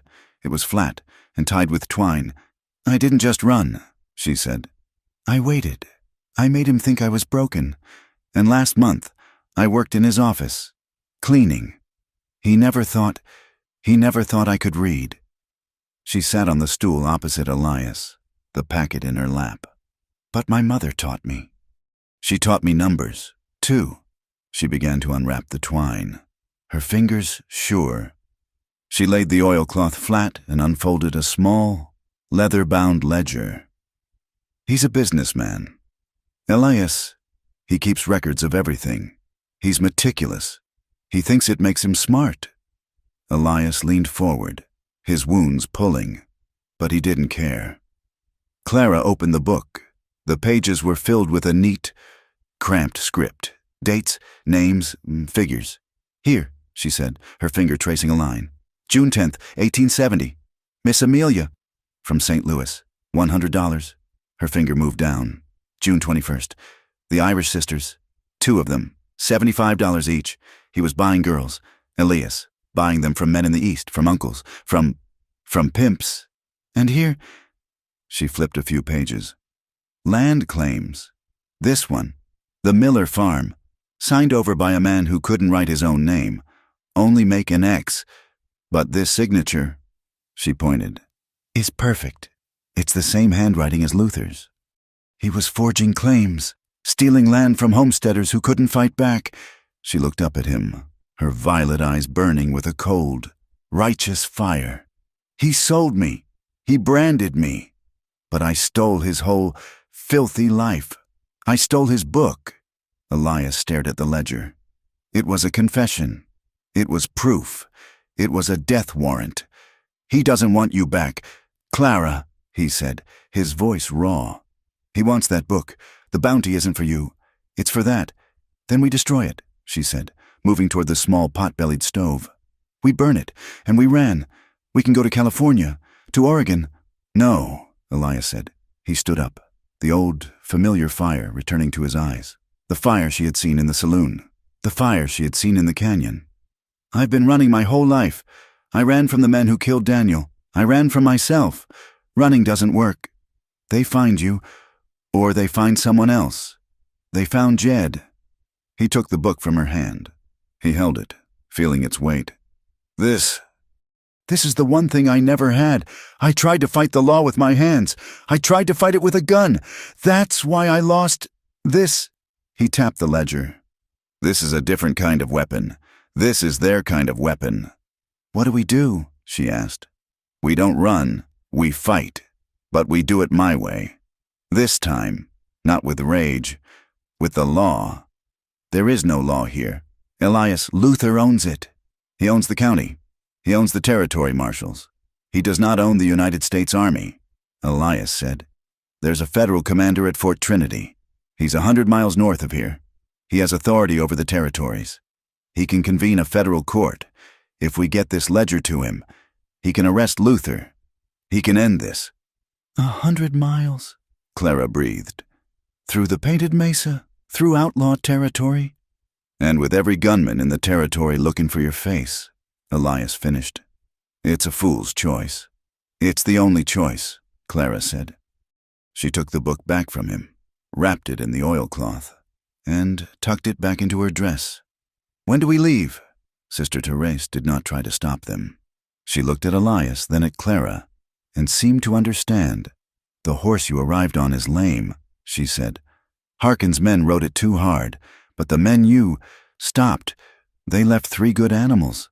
She gave them supplies, a sack of dried corn, salt, and 2 warm blankets. She gave Clara a pair of sturdy boy's boots and a heavy wool coat. God may forgive your sins. Children, the old nun said, her eyes sad. But the desert will not. Be careful. They rode north, 2 small figures against a vast, unforgiving landscape. Elias was still weak, the ride jarring his wounds, but he sat tall in the saddle. Clara rode beside him, her face set, her eyes constantly scanning the horizon. The land was hard. They moved through broken country, a maze of arroyos and canyons, avoiding the main trails. This was the land of the hunted. Every rider was an enemy. Every campfire is a threat. On the 3rd day, they were low on water and their horses were tired. They saw a town, a cluster of adobe huts huddled around a trading post and a single, ramshackle saloon. We have to, Elias said. We need water and grain. Elias, no, my face, the bounty. We'll go in at dusk. You wear your hat low. Keep your coat buttoned. Stay with the horses. I'll be in and out in 5 minutes. But the town was too small for that. The trading post was closed. The only place with a light on was the saloon. Stay here, Elias said, his hand on his pistol. No, Clara said, dismounting. I'm not a child. I'm not hiding in the dark. We go in together. He looked at her, at the resolve in her jaw, and nodded. The moment they pushed through the doors, the saloon went quiet. It was a filthy, low-ceilinged room, thick with smoke. 3 men at a back table, miners by their look, stopped their card game. A lone prospector nursed a glass at the bar. The barkeep, a massive man with a greasy apron and 1 dead eye, stopped wiping a glass. They all looked at Clara. Her coat was a man's. Her boots were caked in mud, but the hat could not hide the fine bones of her face or the flash of her hair. She was a woman, and she did not belong here. Elias walked to the bar, his hand never far from his gun. Whiskey, 2, and a canteen of water, and I need to buy a sack of oats. The barkeep stared at Clara, his good eye traveling down her body, lingering. He spat a stream of tobacco juice onto the floor, inches from her new boots. Water's $1 a canteen. Oats ain't for sale. The barkeep growled, his gaze returning to Clara. But maybe we can trade. Elias stepped forward, his body blocking the man's view of Clara. The water and the oats. Now. The barkeep smiled, a slow, ugly movement of his lips. I saw you, he said, pointing a thick finger at Clara. You're her, ain't you? The one on the poster. Luther Ray's runaway property. Clara flinched, her hand flying to her coat. To the ledger. $500, the barkeep mused, picking up a bung starter from under the bar. A lot of money for a piece of used-up property. The word property hung in the air. Elias did not raise his voice. He did not draw his gun. He moved with a speed that was terrifying in its economy. His left hand shot out, grabbing the front of the barkeep's apron, yanking him halfway over the bar. His right hand, the one with the knife, was at the man's throat, the point of the blade dimpling the soft, greasy skin under his chin. You! The barkeep gurgled, his one good eye wide with panic, the bung starter clattering to the floor. The miners at the back table had their hands in the air. "Say it again," Elias whispered, his voice a cold, flat monotone. He was not the man from the mission. He was the man from the canyon. He was the man who had lost Daniel. "Call her that again." He was going to kill him. Clara saw it. He was going to cut the man's throat in this filthy saloon, and the law would hang him, and their mission would be over. "Elias," she said, her voice sharp. She put her hand on his arm, the one holding the knife. He didn't flinch, his eyes locked on the barkeep. "Elias, no," she said, her voice softer, but steel hard. "Let him go. He's not worth it." Elias trembled, his arm rigid, his whole body a coiled spring of violence. He was seeing Harkin. He was seeing Luther. He was seeing the man who had hanged his brother. "He's nothing," Clara said, her grip tightening on his arm. "He's just words. Let them talk. I've heard worse. I've heard worse." The words broke the spell. Elias stared at the barkeep's terrified face for a long second. Then, with a shove, he threw the man backward. The barkeep crashed into the shelves, bottles of whiskey shattering around him. Elias did not look back. He grabbed Clara's hand. "Let's go." They walked out, their backs to the room. No one moved. They rode out of that town, fast, and did not stop until midnight. The land changed. They entered the painted mesa, a vast, alien landscape of towering red and purple rock formations that looked like the bones of dead gods. The wind never stopped. A high, lonely whistle through the stone. They were lost. The trails were a maze, and their water was low again. Elias was grim, his wounds aching, his failure at the saloon a bitter taste in his mouth. On their second day in the mesa, they found him. He was sitting by a small, smoking fire, a string of mules tethered nearby. He was an old man, his skin the color of worn copper, his hair long and gray. He wore a mix of clothes, buckskin trousers and a cavalry jacket. Elias raised his rifle. The man did not look up. He just gestured to the fire. "The water in this land is bitter," the old man said, his voice like dry leaves. "But it will not kill you, not like the men behind you." Elias and Clara exchanged a look. "You've seen men?" Elias asked, walking closer, but keeping his distance. "I saw them 2 hours back, 3 riders, moving fast. They follow you." The old man looked up, and his eyes were dark and clear. He was half Apache, a trader who walked the high lonesome. "You run from a man named Ray." It was not a question. "He has put a word out," the trader said, "even to my people. He offers many rifles. We are not running from him," Clara said, stepping forward. "We are going to Fort Trinity, to stop him." The old man studied her. He looked at her torn coat, her boy's boots, and the fire in her eyes. He smiled, a slow cracking of his weathered face. "You are the one," he said. "The woman who walked through fire." He stood up. He was tall, leaner than Elias had thought. "I am going to the fort. I have blankets to sell to the soldiers. The path is hard. I will show you." He guided them through a network of canyons and game trails that no map would ever show. He moved with a quiet, ground-eating pace. That night, they camped in a high, sheltered cove, safe from the wind. The trader, who said his name was John Walks Alone, shared his food, roasted corn and dried meat. He and Elias talked in low tones about the land, about the soldiers, about the changing world. Clara watched the old man. Before they slept, he came to her. He held something out in his palm. It was a comb, a heavy, silver hair comb, beautifully worked, with a single piece of turquoise set in the middle. It was Spanish, old and valuable. I can't," Clara said. "I have nothing to trade." "It is not a trade," John Walks Alone said. He pressed it into her hand. "My grandmother wore this. She was a strong woman. She saw her world burn, and she built a new one from the ashes." He looked at her, his dark eyes kind. It suits someone who has walked through fire." Clara closed her hand around the comb, the silver cold against her skin. She felt tears prick her eyes. Later, Elias came to her. The traitor was asleep by the fire, wrapped in his blanket. Elias and Clara lay a few yards away, staring up at the sky. The stars in the mesa were not stars. They were a river of diamonds, a flood of light so bright it felt like you could reach up and touch it. The air was cold and clean. Clara had the comb in her hand. "He knows," Elias said, his voice low. "He knows what we're doing." "He knows me," Clara whispered. He didn't see the brand. He saw me." Elias turned on his side, propping his head on his hand.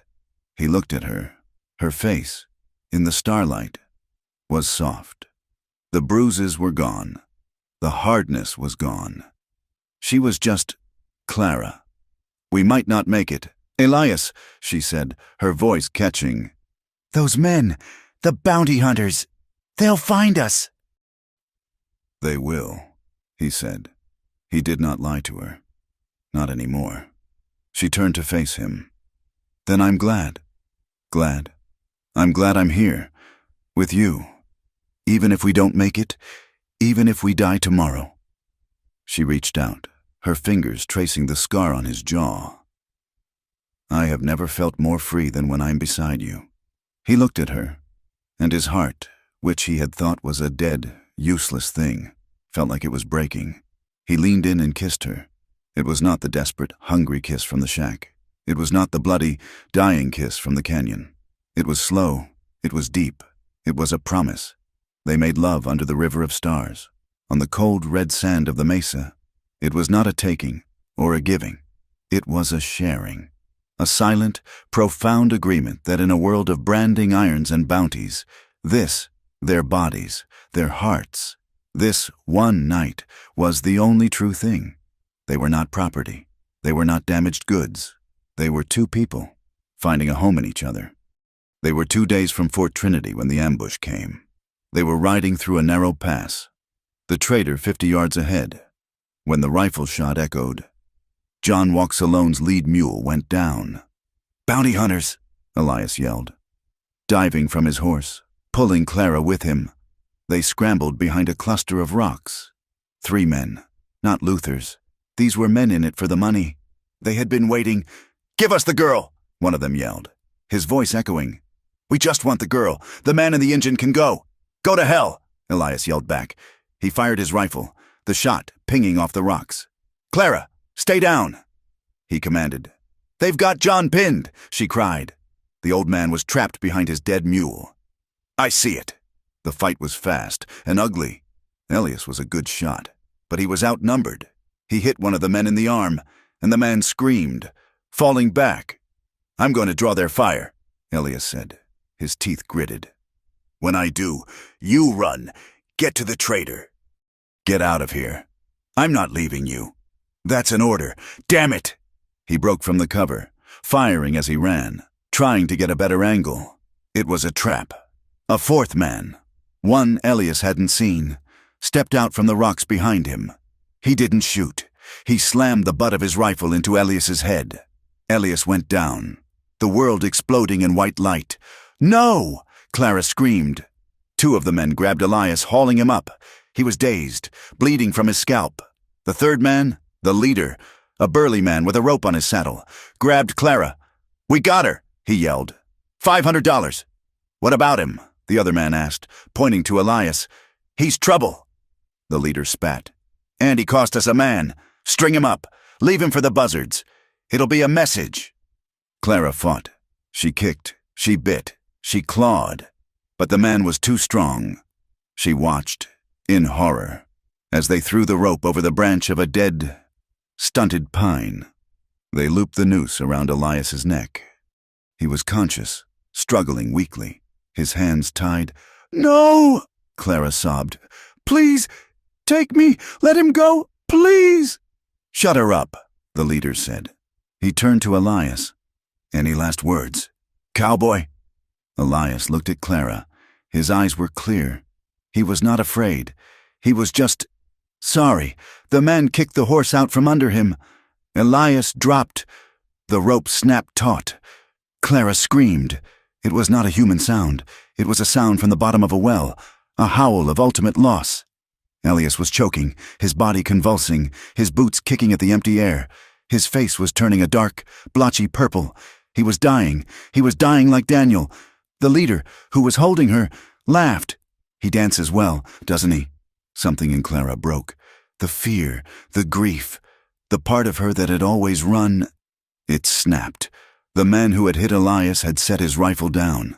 He was watching the hanging, his mouth open in a grin. Elias's pistol was on the ground, where it had fallen.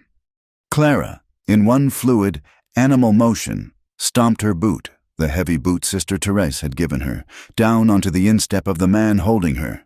He roared, his grip loosening for just a second. It was all she needed. She lunged, grabbing Elias's fallen pistol from the dust. The man with the grin turned, his eyes wide, reaching for his own gun. Clara fired. The gun kicked hard, the sound deafening.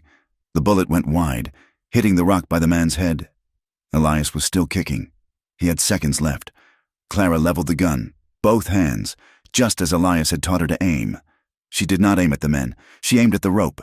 She fired again. The shot missed. The leader was drawing his pistol. "You crazy!" Clara took a breath. She did not look at the leader. She looked at Elias, at his face, at the rope. She saw the man who had kissed her scars. She saw the man who had held her in her nightmare. She saw her life. She fired a third time. She did not hit the rope. She hit the man who was standing next to it, the one who had tied the knot. He was just a bounty hunter, a man with a greedy grin. The bullet took him in the chest. He looked down, surprised, and fell over. Clara did not look at him. She turned the gun on the leader, the man who was still holding her. He froze, his pistol halfway out of its holster. "My God," he whispered. "Let him down," Clara said. Her voice was not her own. It was a dead, cold rasp. Her hands were shaking so hard she could barely hold the pistol, but she held it steady. "Or what, girlie? You'll shoot me? You just shot your first man. You ain't got the stomach for—" She fired. The bullet tore a piece of bark from the tree, inches from his head. He yelped, dropping his gun. All right, crazed woman." He ran to his partner, and together they cut Elias down. Elias fell to the ground, a dead weight, coughing, gasping, a raw, red burn around his neck. "Get on your horses," Clara said, the gun still leveled. "But our partner—" "Get on your horses and ride, or I will kill you both. I swear to God, I will." They scrambled onto their horses and galloped away, leaving their dead partner in the dust. Clara stood there, the gun heavy in her hand, shaking. She looked at the man she had shot. He was not moving. His eyes were open, staring at the sky. Her first kill. She did not cry. She did not vomit. She just looked away, her face hardening. She ran to Elias. He was alive, pulling in raw, ragged breaths, his throat too torn to speak. John Walks Alone was already at his side, cutting his bonds. They made it to Fort Trinity 2 hours later. Clara and the old trader half-carried, half-dragged Elias through the main gates. They were a vision from hell, covered in blood, dust, and gunpowder. "We need to see the commander," Clara yelled, her voice hoarse.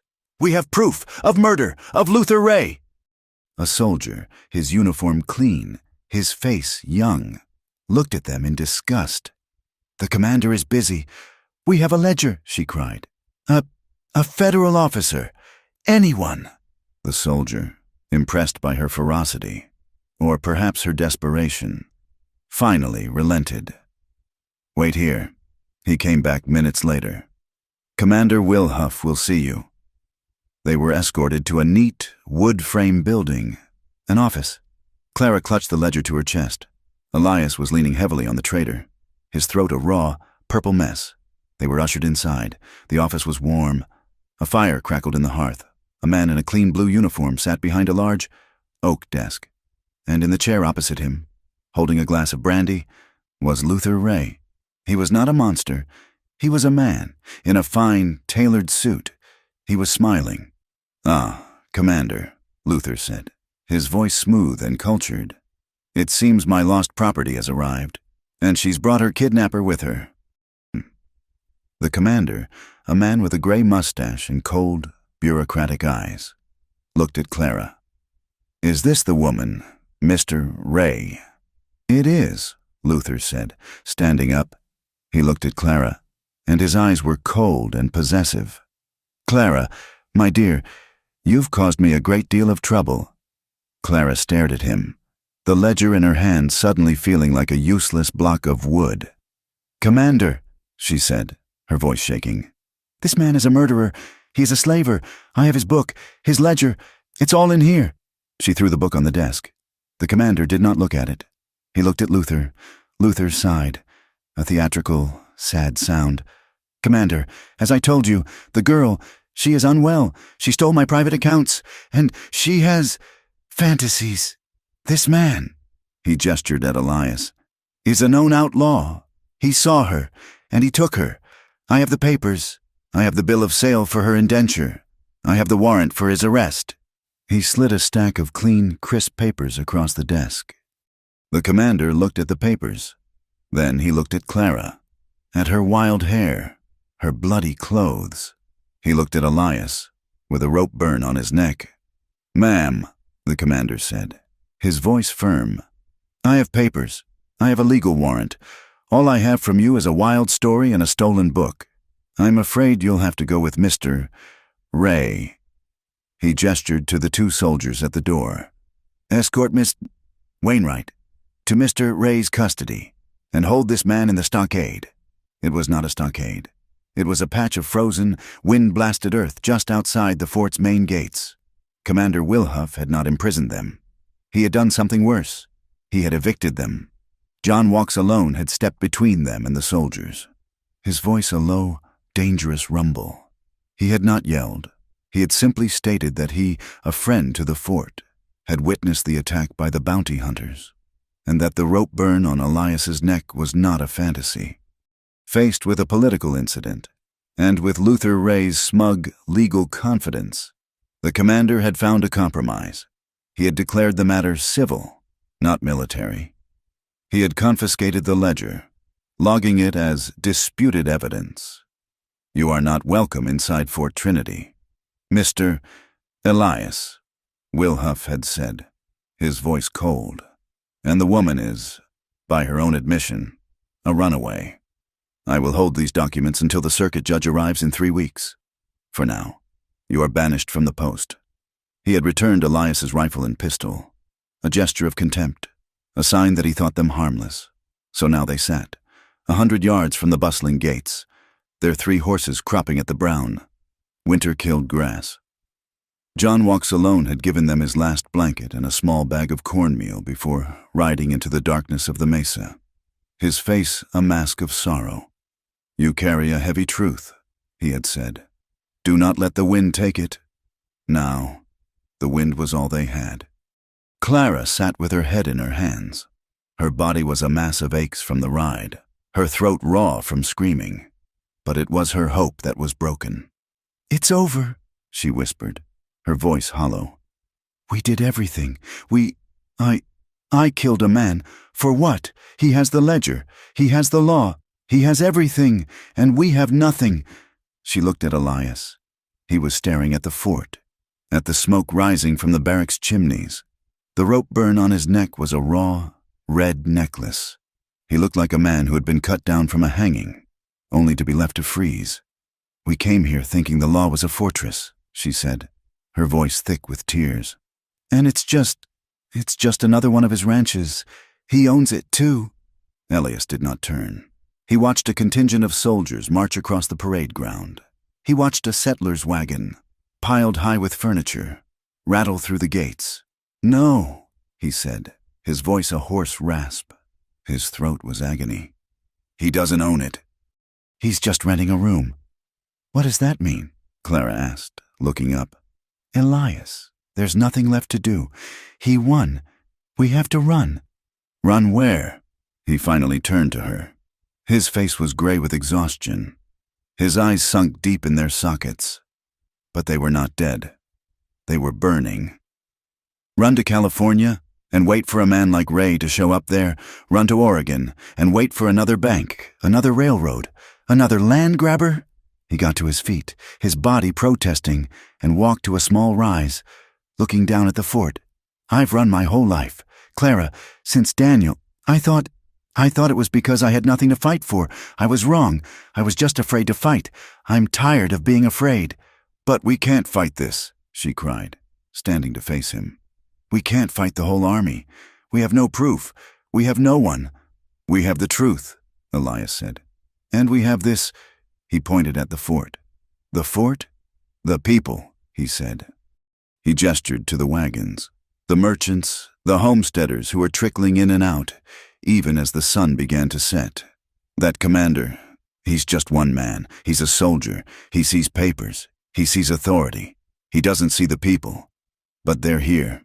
He walked back to her, his mind working, the old, cold fury being forged into something sharp. The prospector, back at the mission, what did he say? He said Ray was tearing Barren Ridge apart, looking for you. Yes, he's turning the whole territory upside down. Which means, Elias continued, his voice gaining strength, that the people, the homesteaders, the miners, the ones who aren't on his payroll, they're scared, and they're angry. They just don't have a voice. What are you saying? Clara asked, a tiny, fragile spark of hope beginning to flicker. That commander mentioned a circuit judge. In 3 weeks, but I've been to forts like this. They have public hearing days. Every week.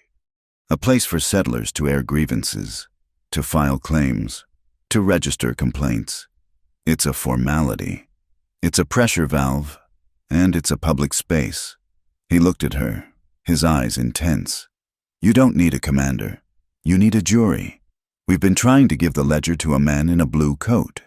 You need to give it to the people. But Wilhoof has the ledger, Clara said, her hope dying again. He has a ledger, Elias said. He unbuttoned his coat. His hands were shaking. He reached into the waistband of his trousers, against his wounded side. He pulled out a folded, oilcloth-wrapped packet. It was stained with his blood. Clara gasped. You had it? In the office? You let me give him up. What? He has my supply accounts, Elias whispered, a grim smile touching his lips. An old book I used to track ammunition and flour. The writing is similar, in the dark, to a man who doesn't want to look too close. Clara stared at him, and then she laughed. It was a wild, hysterical sound that was half a sob. You magnificent! You knew he would turn us away. I knew, Elias said, his face hardening. What men like Wilhoof are. They don't look for the truth. They look for the path of least resistance. Ray was it. He handed her the real ledger. So, we give them the truth, in a place they can't ignore it. When? Tomorrow, Elias said. Tomorrow's Tuesday. Public hearing day. It's held in the courthouse, by the parade ground. Anyone can go. They'll arrest us. Elias, the moment we set foot inside that gate. Not if we don't look like us. They use the last of their money to buy a meal from a settler family camped half a mile away. They traded a story about being robbed by bandits for an old, stained gingham dress for Clara, a pair of spectacles with one cracked lens, and a straw hat for Elias. The next morning they looked like what they were. 2 more victims of the hard country. Clara pulled her hair back in a severe, tight bun, tucking it under a faded bonnet. The spectacles, perched on her nose, hid the striking color of her eyes, making her look mousy and bookish. Elias, in the straw hat, his face bruised and his neck raw, looked like a dirt farmer who had lost a fight with a mule. They walked.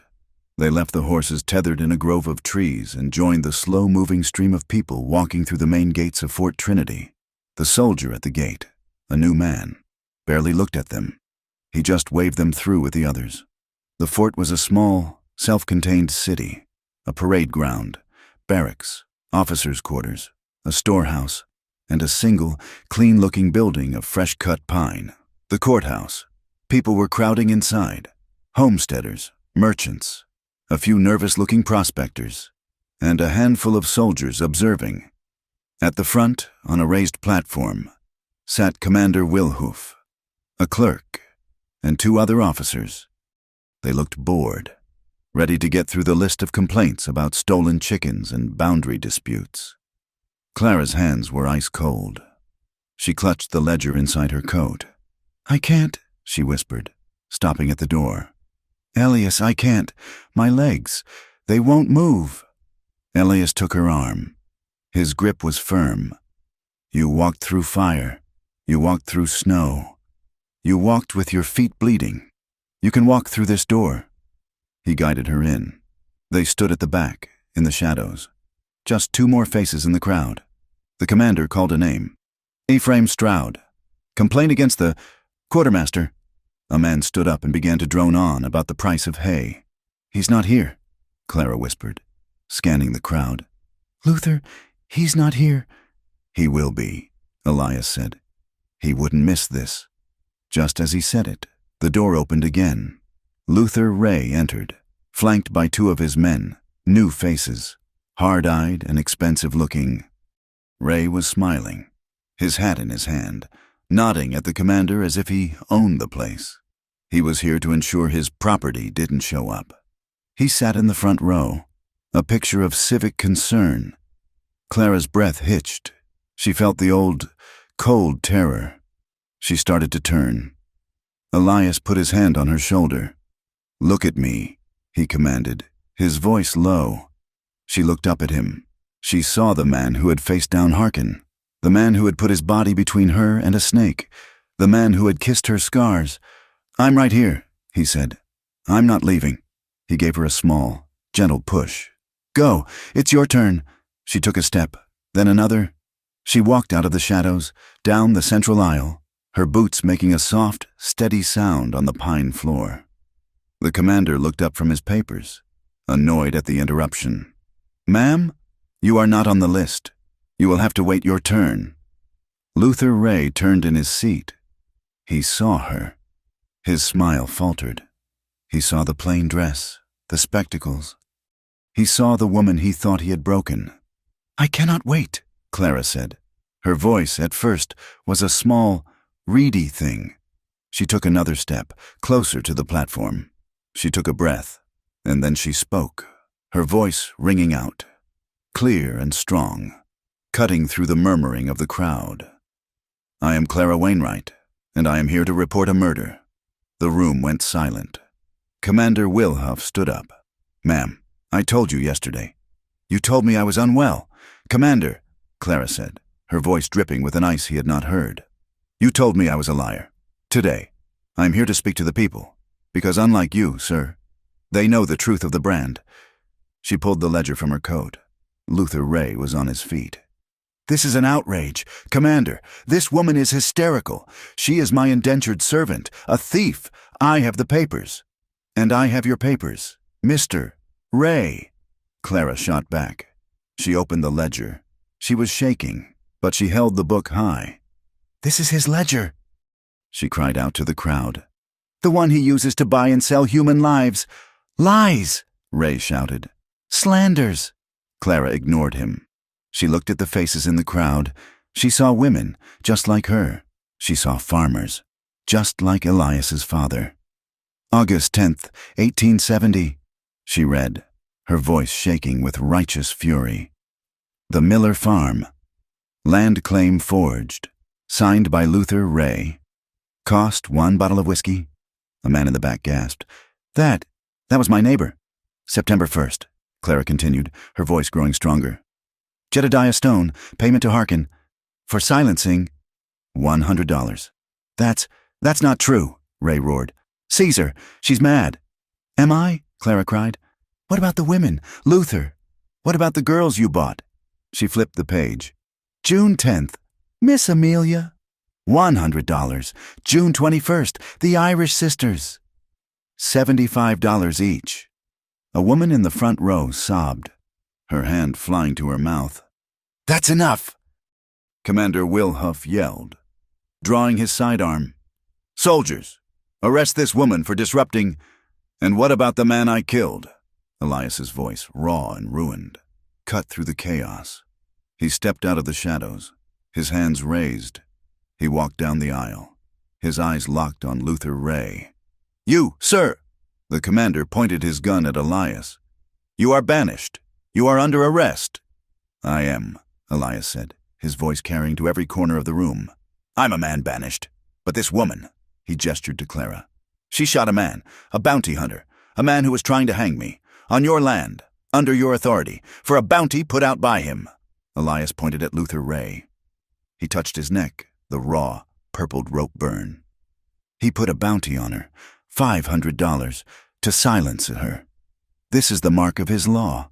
Commander, this is the mark of the man you protect." The crowd was on its feet. They were shouting, "Shame! Murderer!"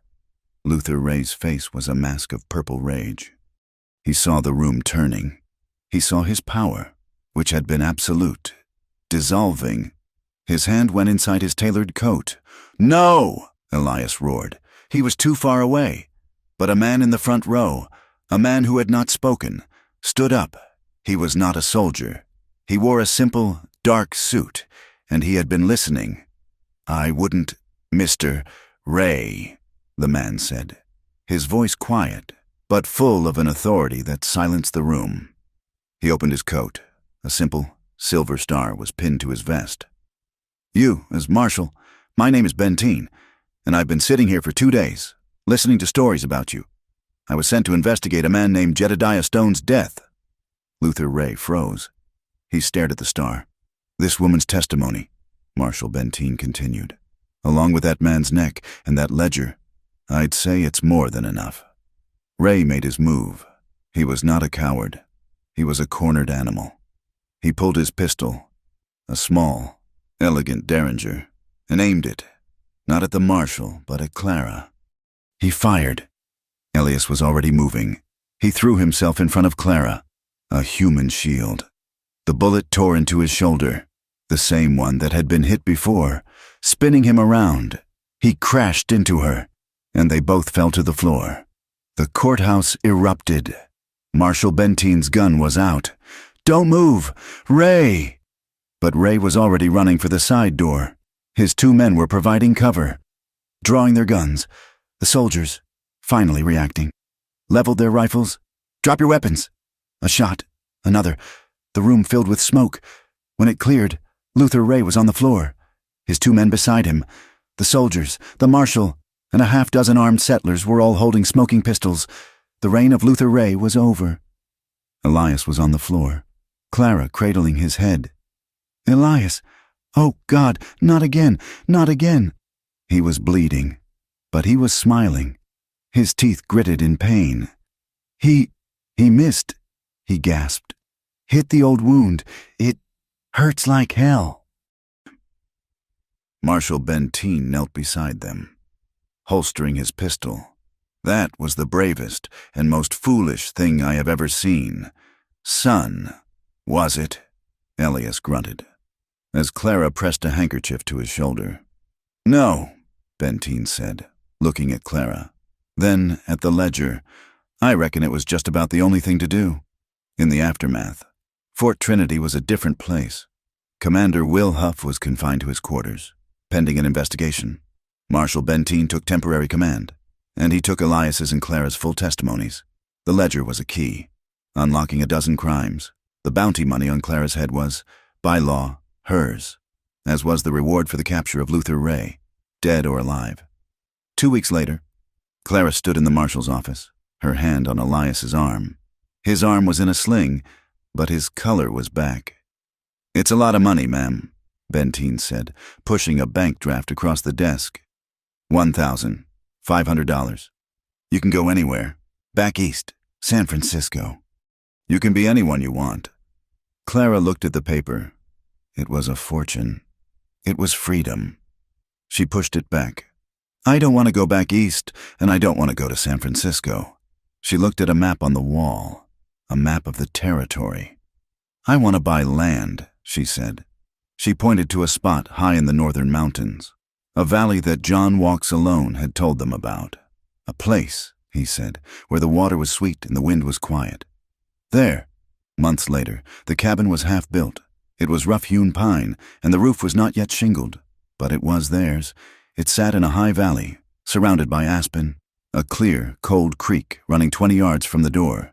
Elias was setting a log, his shoulder healed, his muscles strong from the work. He was not a drifter. He was a builder. He had lost his father's farm, so he was building his own. Clara came out of the cabin, wiping her hands on an apron. She was pregnant, her body full and strong, her face glowing with a peace that was profound. Her hair, the color of dark honey, was long and free. The bruises were gone. The fear was gone. Her body bore the past, the white, faint scar on her shoulder, but her eyes carried the future. She looked at the silver comb in her hand, the one John Walks Alone had given her. She smiled and, with a sure hand, swept her hair up and fixed it in place. It suited someone who had walked through fire. Elias stopped his work. He watched her. He felt a swell of love so powerful it almost knocked him to his knees. "Clara," he called, his voice rough but soft. "Come here. The sun's going down. You have to see this." She walked to him, across the land that was theirs. The sky was on fire, a blaze of purple, orange, and gold. She did not look at the sky. She looked at him. She put her hands on his chest, feeling the steady, strong beat of his heart beneath the worn shirt. She rose on her toes and kissed him, hard. It was not a kiss of desperation. It was not a kiss of thanks. It was a kiss of arrival. She pulled back, her forehead resting against his, her eyes looking deep into his. "I don't need to pretend anymore," she whispered, her voice full of a love that was as wild and as vast as the land around them. "I'm yours." Thank you for listening to this story from Wild West. We truly appreciate you spending your time with us. We would love to know where you are listening from, so please drop a comment and let us know. Your thoughts and feedback mean the world to us. If you enjoyed this tale, please consider subscribing to our channel, From Wild West, for more stories of the frontier, and share your thoughts in the comments below.